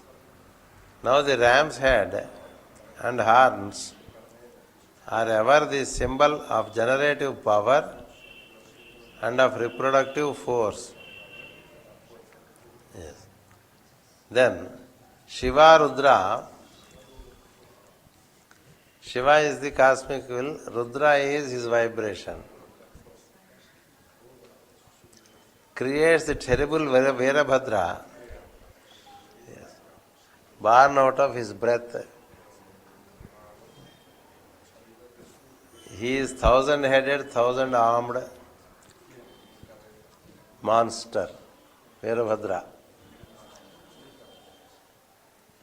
That he was created to destroy the sacrifice prepared by Daksha. Because the sacrifice prepared by Daksha is contrary to the original sacrifice. So then, this was asked to be explained. And then, once Daksha is restituted to the plan, he is called Padmapani. In one situation, he has 4 hands. It's also described in Secret Doctrine. We had 4 hands, 3 eyes, 2 legs, and slowly, as we tended more and more towards material in the 4th round, the 3rd eye is closed and the 2 hands disappeared. Because they represent the divine aspect of the man. Man is essentially 4-armed. In the sense, he is existence, he is awareness, he is thought, and he is action. These are the 4 states of man. Today man only knows the thought and action. He does not know how he is as pure awareness. And he does not know the unity of existence. So only 2 hands are functioning. In the preceding race, it was divine, immortal. So the preceding race knew the 4 dimensions. The whole thing is because of involutionary process. Now we are trying to retrace. Yes. After 4 rounds, there is a reversal of the wheel. Because it is 7 rounds total. Somewhere around 3.5, we start retracing. Now we are in the 4th root race. 5th root race, sorry. So we are thinking of retracing. So he is said to have 4 hands, he is also said to have 2 hands. He is said to be the savior of humanity because he is the all-protector. He is called in one state Jnani, in another state Bodhisattva. The higher state is Jnani Buddha. The lower state is Bodhisattva. Meaning he is the prototype in the 4th round. His higher counterpart is Jnani Chohan. Yes. Just like your master in the higher plane and you in the lower plane. Or your higher self and you in your personality. Yes. If you are in the higher self, you are 4-armed. If you are in the lower self, you are 2-armed. Yes. And then the 1,000 eyes. Yes. He is said to be Lokapati, meaning Lord of the 3 worlds. Lokanatha means leader of the 3 worlds. Yes. And in Tibetan terminology, he is called Jigten Gonpo. Jigten Gonpo. So she gave all the names to complicate us, only to link up the corresponding theosophical terms. So he is the lotus bearer who represents 1/2 of Brahma's life. That is what he is relating to Daksha very, very briefly. We'll continue. Thank you. Namaskar. We continue with the questions on secret doctrine. Question number 14.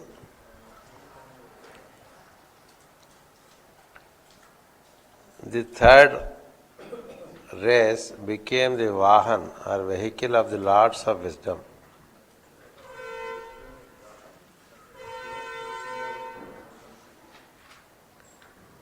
It created sons of will and yoga by Kriya Shakti. It created them, the Holy Fathers,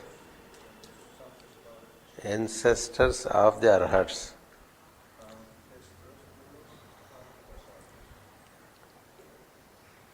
We have understood the first, second race already in a brief manner. The first one are of Chaya, the shades. Through reflection, there is conception. The second one were the sweat-born, meaning when there is the reflection into the outer, into objectivity, because objectivity, as we see, is different from objectivity from the highest plane.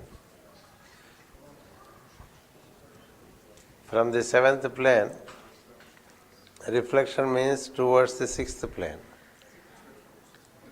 From sixth plane, reflection means towards the fifth plane. Like that, there are successive reflective principles by which the whole creation forms. This reflective principle is called Soma or the lunar principle. So the cosmic energy, when it reflected, there is the first rays. That's how we understood the story of Sanya, Chaya, and then the sun. Then once there is reflection, there is the emerging of desire. As that oozing happened as a process of involution. So thus there are the sweat born from out of the oozing. There we have the story of Kandu, Pramlochani, and birth of Marisha, the one who causes the sweat. Sweat not as we know, but it is the process of, if you understand, as I said, the process of birth of a soul. When the soul lands for incarnation on the head of a person,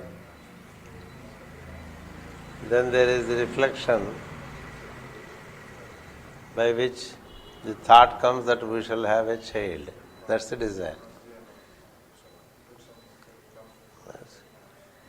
So then that brings out the related desire causes secretions.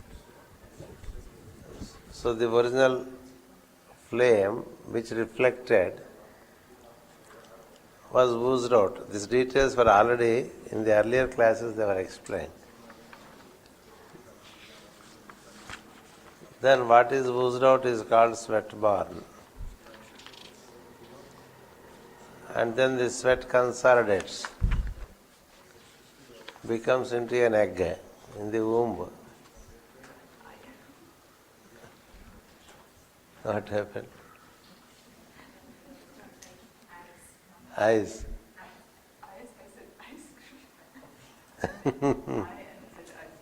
Yeah. It dries up into an egg, just as the fluids dry up into an egg and then details into further limbs. I also strongly suggested that you can sit with any doctor and know the whole process of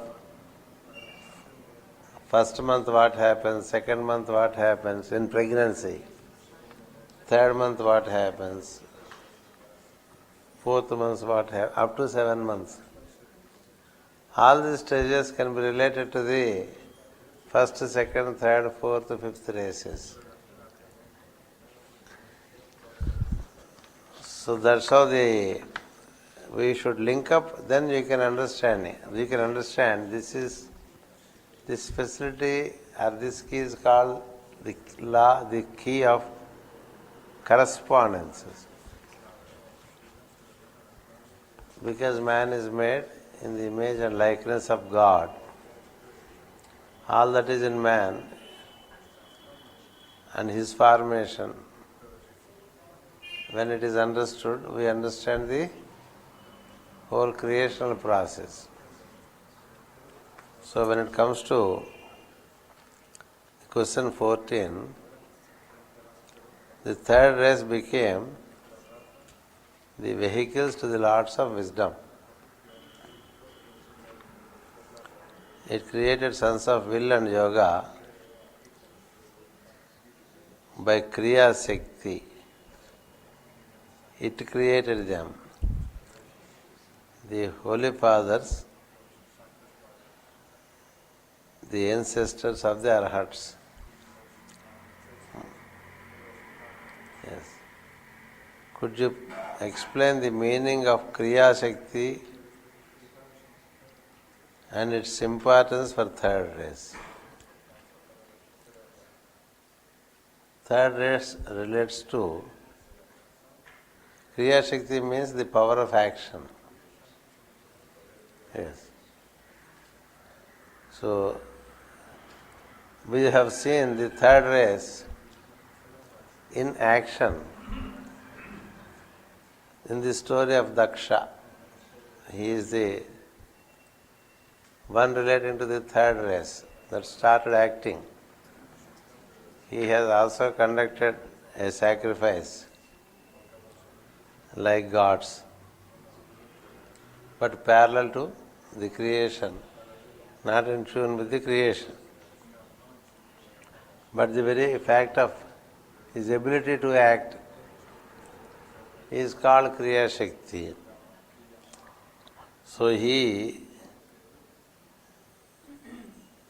conducted the work with the help of the intelligences that are within him, which relate to the second race. Because every successive race has its roots in the preceding race. So, what is the importance of Kriya Shakti vis-a-vis the third race? Third race, you can also relate it to third ray. The third ray is active intelligence. Second ray is knowledge and wisdom. First ray is will. So ray or rays, their qualities are the same. First rays, flames. Fiery flames of will. First rays. Second rays, knowledge. Third rays, active intelligence. So this intelligence manifests the will as well as the knowledge. There has to be will for action. And there has to be knowledge for action. And then there has to be action. This is the basic triangle. These are the basic Vedas according to another terminology.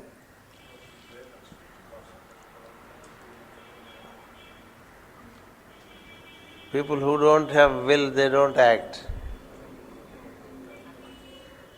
People who have will but not the knowledge cannot rightly act. People who have will, knowledge but don't act are of no use. So all these three qualities, will, love and light, form the basis. Will, love and light are will, knowledge and intelligent activity. This is how they are called. This is the basic triangle which manifests successive races. So action follows knowledge and will. When you have will to do, when you have knowledge to do, the next step is to act upon it. No will, you cannot act. No knowledge, you cannot act appropriately. Daksha, who is of the third race, had the will, the knowledge, but then the ego is also developed. Individualized consciousness, which separated itself from the center of consciousness. Birth of a center is separation of a consciousness from the consciousness. When we make a point on a paper,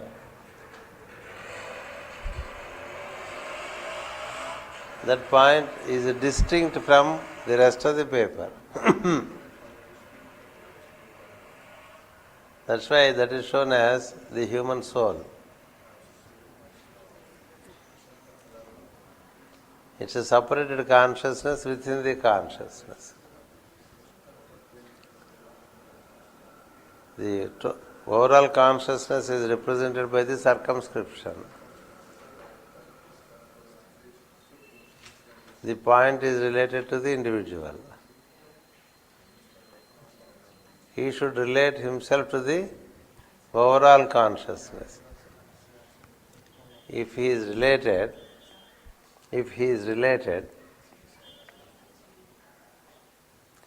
then he is a pi. That's why the relation between the center and the circumference is called pi. Pi means P. P is wisdom. Wisdom connects them. So the third ray man will be connected to the will of the Father only through wisdom. That's why the relation between center to circumference is called pi. And pi is wisdom. And pi is Veda Vyasa in the Indian scriptures. The one who knows the Father and the relation between the Son and the Father. Yes. That knowledge, the second race, are already sons of wisdom.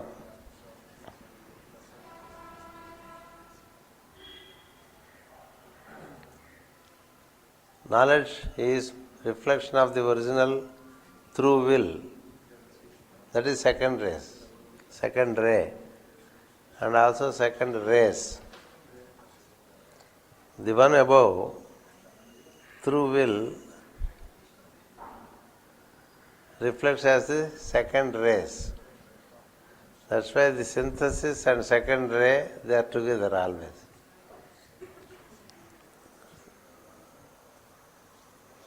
Yes. The second ray initiates are all in synthesis. So you can, many times you can replace the word ray with race or race with ray. Then you make a better understanding. The third race is will in action, and it is goodwill insofar as it is associated with knowledge.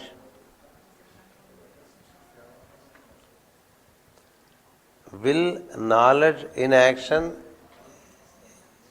is the third ray. Will without knowledge was Daksha. So he had to be given certain adjustments. That means he had to be given the second ray, knowledge. So then it is a well-built basic triangle. Yes, that's why you see the third race became vehicle of the Lords of Wisdom. The Lords of Wisdom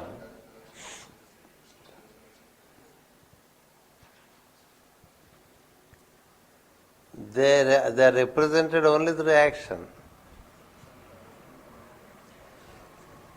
See, a man who has tremendous knowledge, but he is not in action, of what use that knowledge is?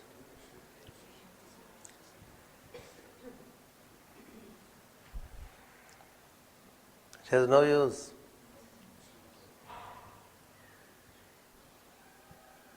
You are the best cook, but you don't cook.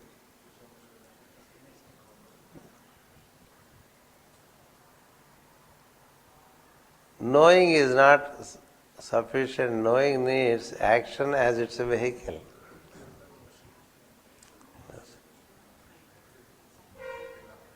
Action without knowing has no use.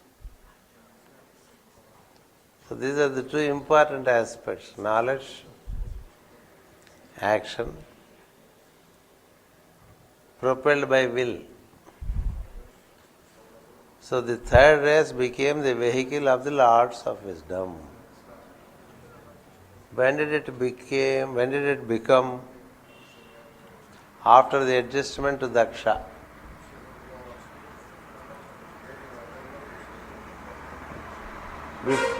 Before the adjustment or initiation to Daksha,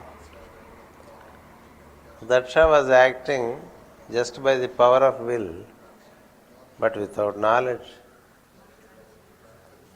That means through him the Lords of Wisdom are not expressing. That's why he is our chief progenitor. We too execute lot of will without knowledge. And what is our initiation? Just like head of Daksha is transformed to be creative and generative. That was those were the words used in that story. Creative and generative. So when knowledge is given, you become creative and generative force. Yes.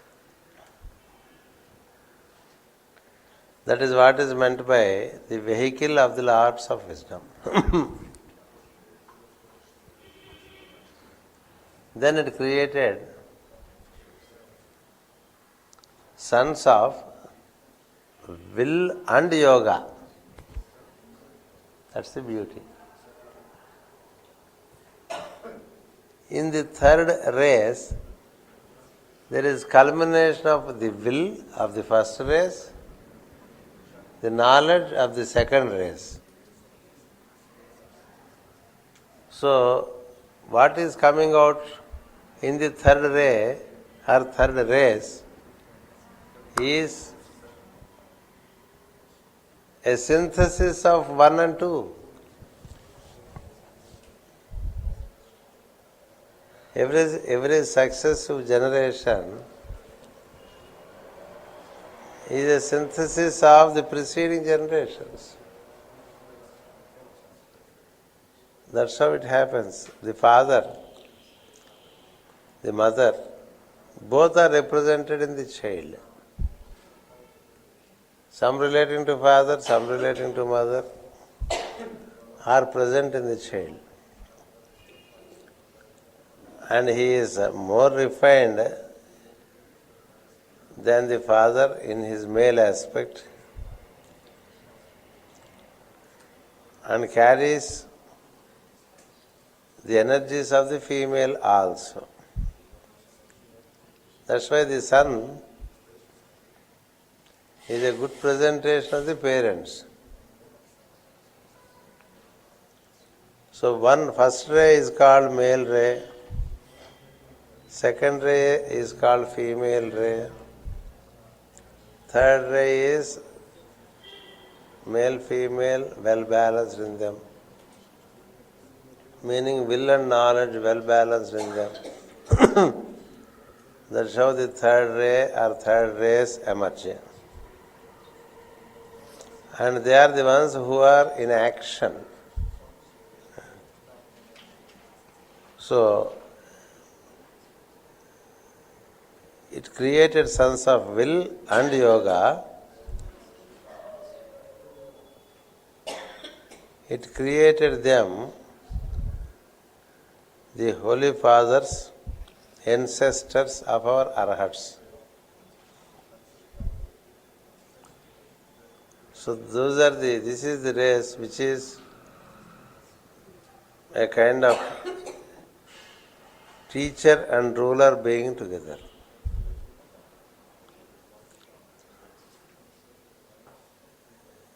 A teacher who is a ruler who is a teacher. Because first, second rays are well synthesized in that. This is where you get stories in Bhagavata relating to king initiates who conducted further creation with knowledge and with action. With knowledge and with will, demonstrated through action. So that is the race which gave birth to the fourth race. Okay. Then the questions are, the passage is required to be explained, and now I think the passage will be clear to you. The third race became the Vahan. Vahan in Sanskrit means vehicle. It is also given in the book. The third race became vehicle to the Lords of Wisdom. It created sons of will and yoga by Kriya Shakti. You may please note the other two names in Sanskrit also. Just like Kriya Shakti representing the third ray. Cosmic third ray is Kriya Shakti. Cosmic first ray is Ichha Shakti. ITCHA, Ichha.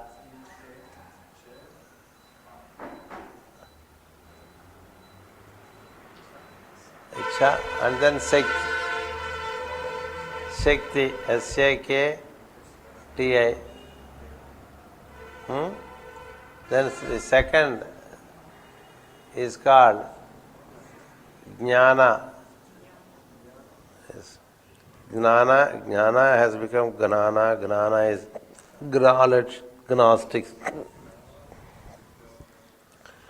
Gnana means knowledge. There was a place in Israel called Gnana. The name relating to the land of Israel in ancient most times was Gnana.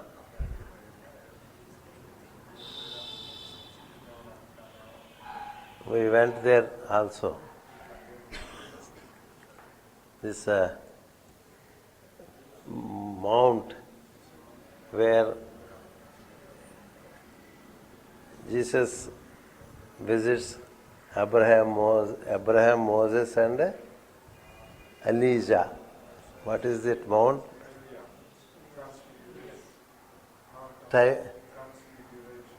No, that is different. Tabor. Yes. Mount Tabor was original land of Gnana. Even now, people there know about it. They write it as Knana. Yes. Gnana stands for knowledge. So the second is Gnana Shakti.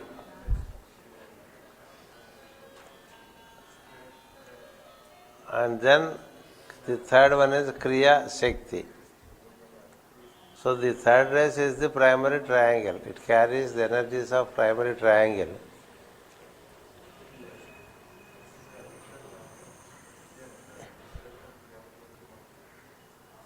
In the fourth race, this triangle reflects. Yes. That's how when a triangle, when reflected, you would have a rhombus.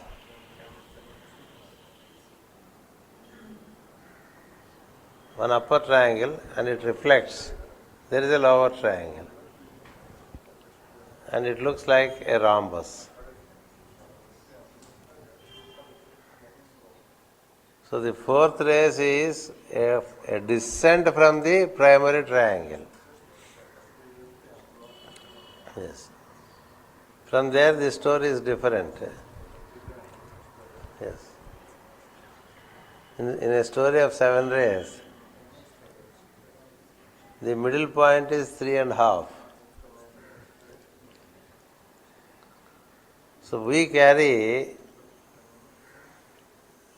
the reflection of the triangle in us. The triangle is represented by the higher 3 centers.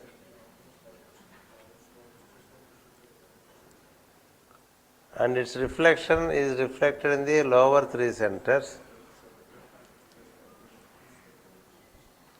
The higher 3 centers are Shambhala or Sahasrara, the will center. And then Ajna center, heart center. These are the 3 higher centers. The lower 3 centers are solar plexus, sacral and base center. That's the lower triangle. This lower triangle and higher triangle is linked up by the 4th center, which is called the throat center. Yeah. Throat is the specialty of the 4th race. Speech is the specialty of the 4th race. Until the 4th race, there was no speech. Yes. It's all clairvoyance, clairaudience. Yeah. When it is reflected,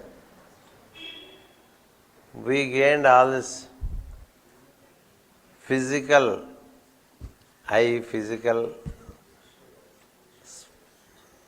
speech, vocal speech. So from the 4th race it is reflection.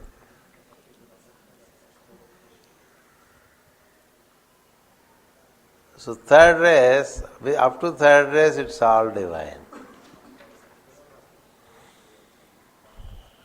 From the 4th it is a reflection of the 3.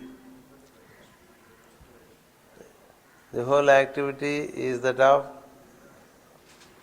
the triangle. Yes. When it is reflected, will becomes personal desire.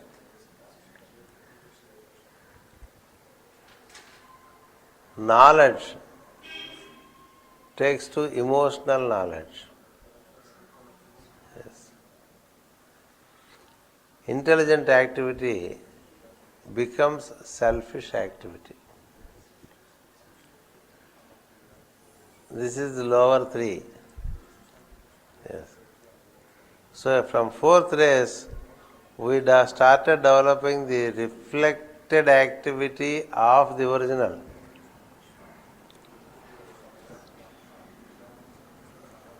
And this reflection has its deflection also. Yes. Deflection is explained in a simple theory of placing a pen or a pencil in a water glass. From the surface of the water glass, from the surface of the water, you find that the pencil or the pen took a turn. It gets distorted. It looks as if it is distorted.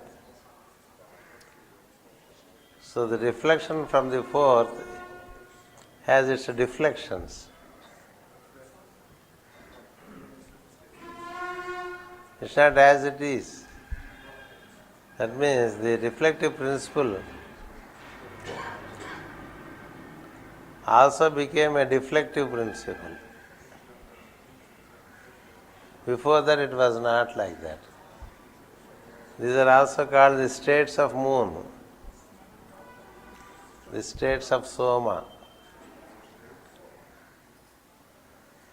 That's how the creation gets into a situation of degeneration. The first half of fourth race were not so deflective. Because up to 3.5, it is the middle point. The second half started becoming more and more deflective. So the second half produced certain distortions also before we settled with the fourth. Yes. Now we come to other questions. Question number 15.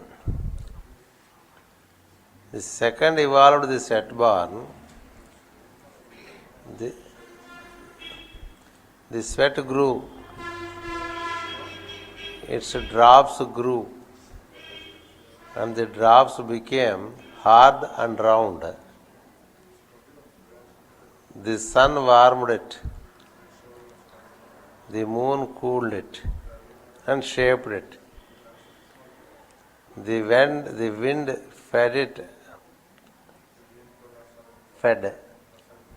feeding until its ripeness. The white swan from the starry vault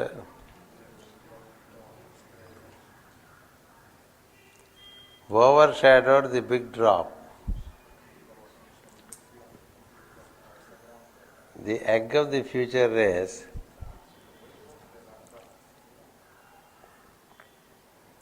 man swan, Hamsa, of the later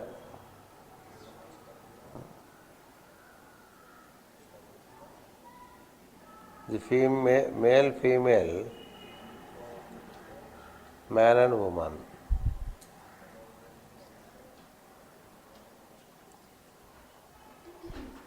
That's the passage. What other?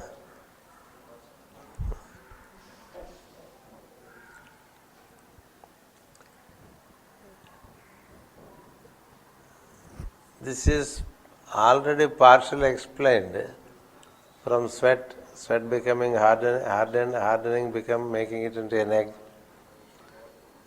Now the symbolism, what is required here as a question is, what is the symbolism relating to sun warming the egg? Sun here represents the life principle.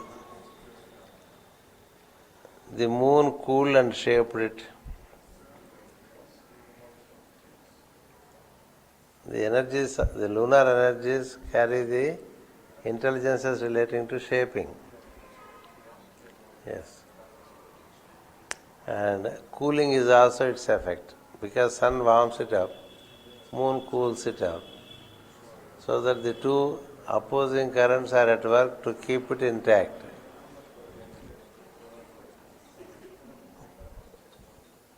The wind fed it. That means supply of life force. The breathing of the mother is the breathing of the child to start with, until it starts breathing by itself. Then slowly, as it expresses, it becomes the pulsating principle manifests.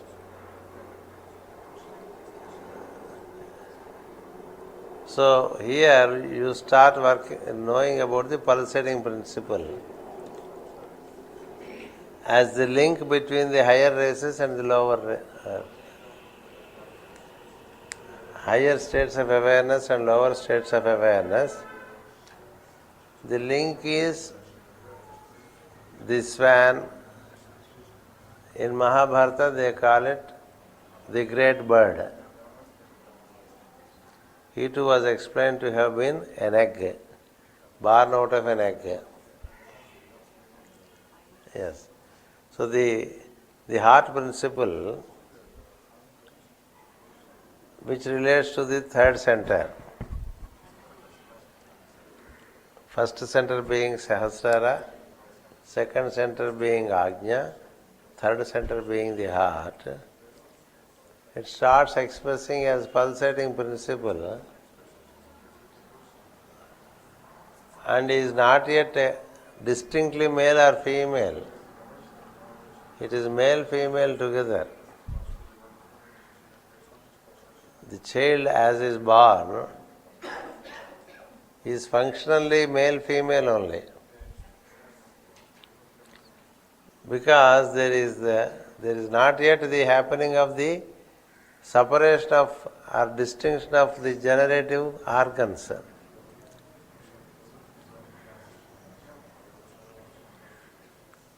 Male, the boy becomes really male from 7th to 14th year, and the girl becomes really female from 7th to 14th year. Similar situation, see, by as above, so below. So you have to put to analysis what we are, and then we can also comprehend what is, how it was above.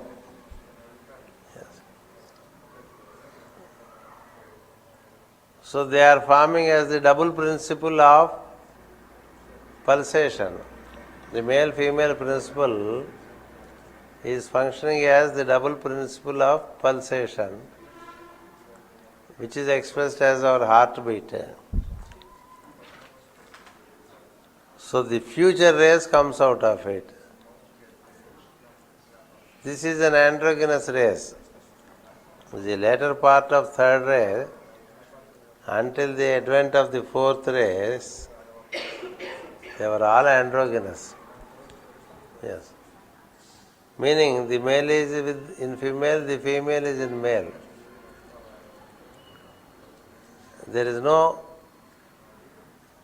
separation of the sexes. Yes. When once it is separated, by virtue of its unity, it longs for each other. Yes. When two principles which were together all the time, when they get separated, they long for each other. That's how the sexual attraction remains. Because essentially it was one. And through generations it got separated. So this is what we call the Hamsa, the man swan, is also called male-female or man and woman. These were all our ancestors. Yes. Not only our ancestors, we too were like that at that time. And these are the ones who carried the third eye. Because when desire into objectivity is developed, the energies flow down. The objectivity itself is not so solidified as it is today.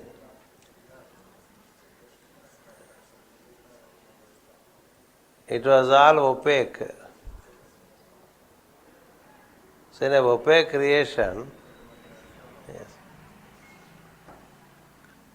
there is nothing like grabbing something from the outer.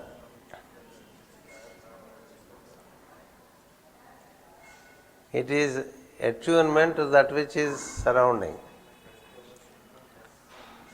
And what is happening with the beings is also happening concurrently with the planetary formations. When man became gross physical, planet also became gross physical. The preparation of the beings and the preparation of the planes of existence, they are all concurrent. So what we know from the story then is, When the first race was in existence, only was there, the globe was in the state of A globe. When the second race came in, it became B globe. When the third race came in, it is the C globe. When the fourth race came in, now this is the D globe. The age of the globe which we count relates to the D globe.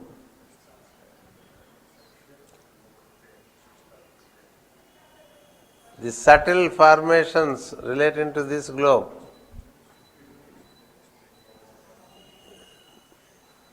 they are counted in the esoteric astrology, but not in the exoteric geography. The science today says man is 18 million years old on this planet. Means they are referring to the man of the fourth race. Yes. Elsewhere in Secret Doctrine, Madam says, when we say about the man of 18 million years age, we are only speaking of the man of the fourth race. But before the fourth race, there is the third race, where we had a different status of the planet. So, the building called the planet and the residents of the building called the beings, both are concurrently prepared. And all these stories are contained in the scriptures. How do you decipher? Which belongs to what? Yes. When you see these avatars or incarnations which are described in the Hindu system, God as fish, God as wild boar, God as tortoise, God as man lion.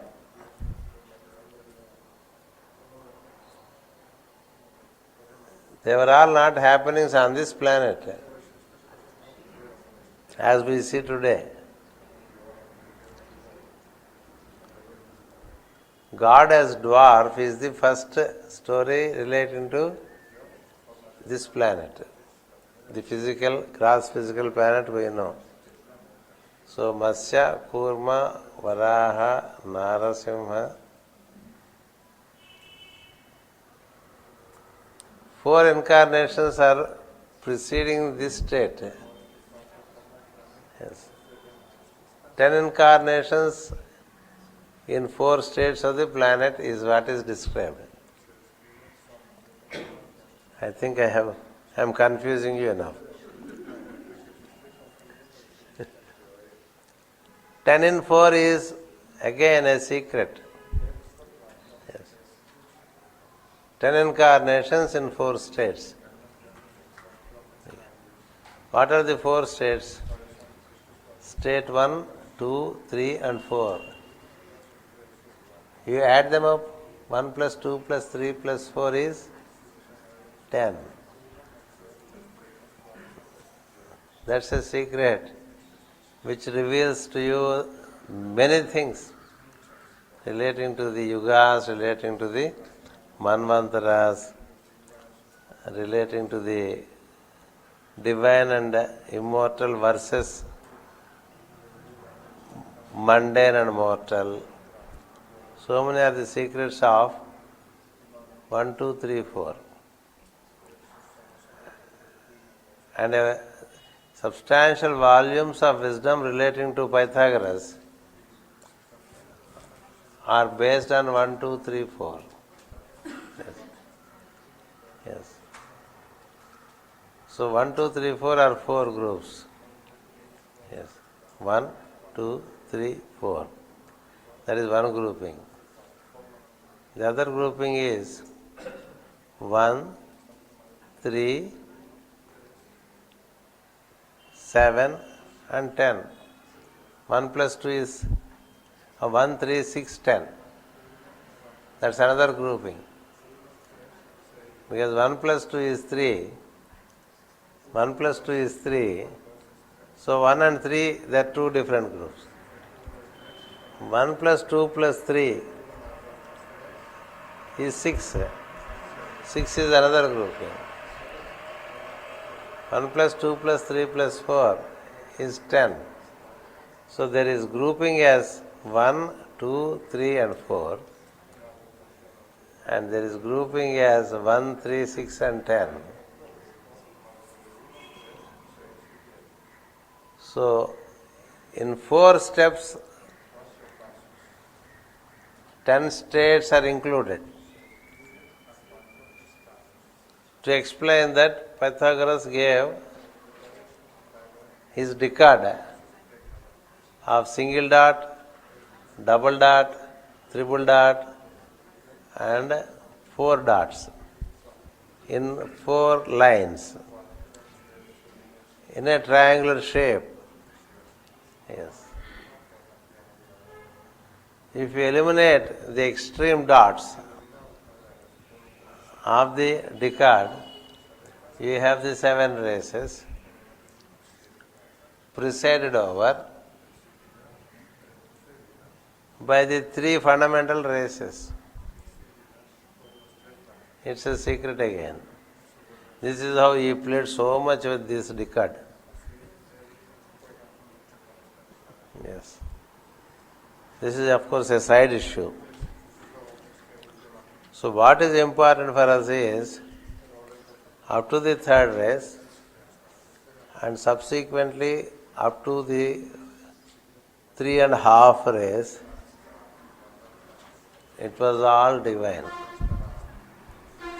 Yes. Thereafter, there are distortions, in the sense deflection. Deflection due to reflection. So up to diaphragm, the formation is 3.5 rays. After diaphragm, there is the further story of reflection. And that reflection is contained in the 4th race. That means the rest of the reflection all happened by the end of the 4th race. The solar plexus man, the sacral man, up to sacral meaning, and then the physical man with Mooladhara. All this happened in the 4th race. Below diaphragm, there are distortions. So these distortions are also explained in sacred doctrine, that monsters were born and so many other things. So we get to that because the questions are made even in relation to them. When we come to that, it's easy for us to understand them. Yes. So then the 16th question is, the 2nd race gives birth to the 3rd. The 3rd itself is separated into 3 distinct divisions, consisting of men differently procreated.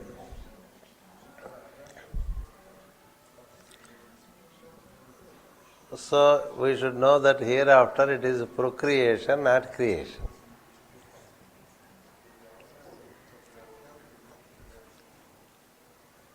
And the procreation happened in different ways.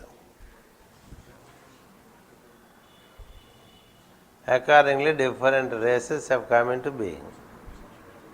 Different mentalities have come into being. This I will explain tomorrow. You please listen to the cassettes repeatedly if you have not understood.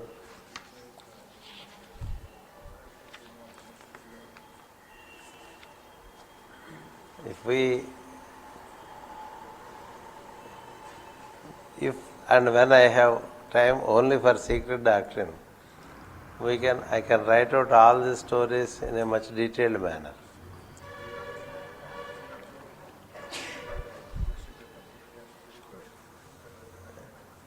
We'll slowly work it out now that it has come. It's very interesting to know our story right from the Big Bang. From that point we all exist. Though we look so tiny and puny now, we had a very enormous history before what we have become and what we are today. Yes. From just being a soul up to what we are, it's a gradual development. Because from the primary triangle, everything is a gradual precipitation. And then we started procreating and reflecting and reflecting and reflecting.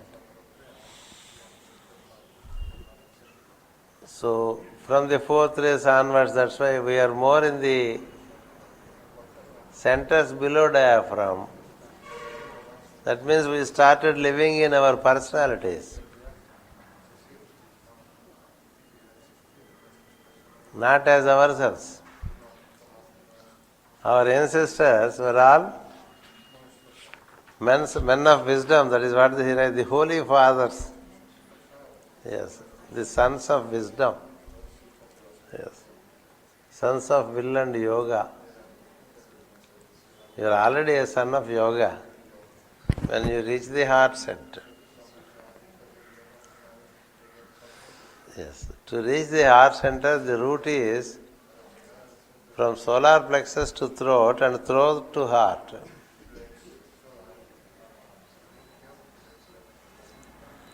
The throat is the fulcrum. In some other seminars it was spoken. In fact, our sister Ellen also asked me, Ellen Krusma,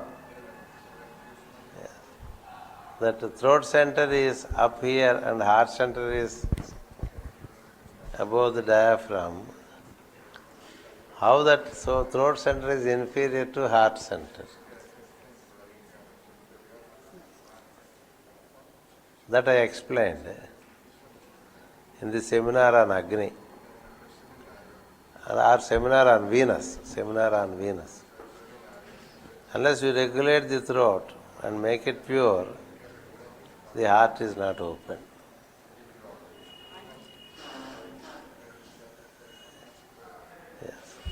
That's why the whole discipleship is working with the throat center. And from heart, you are already a son of a yoga. At Ajna, you are a son of knowledge, a higher step of yoga. And at Sahasrara, you are the son of will, which includes knowledge and action. So all these higher states are creative. Below the diaphragm, it's all procreative activity. So the generative part of Daksha becomes procreative part of Daksha now. As long as we are personalities, our actions are procreative actions. The two words are well used by the madam in the book. Yes, generative power and reproductive power.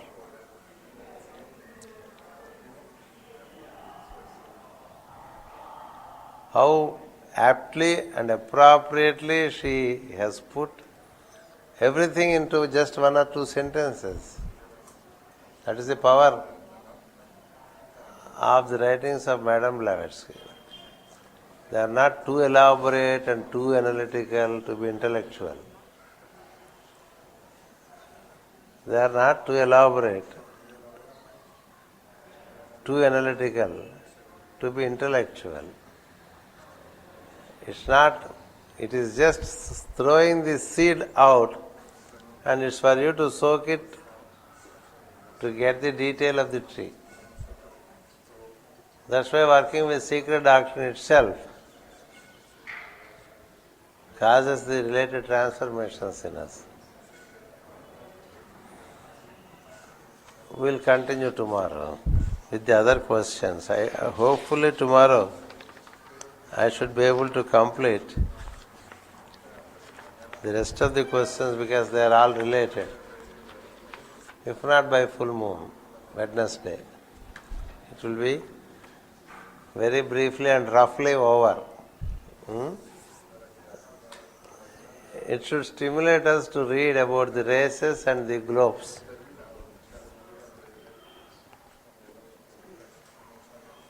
Yes. Let us try to do so.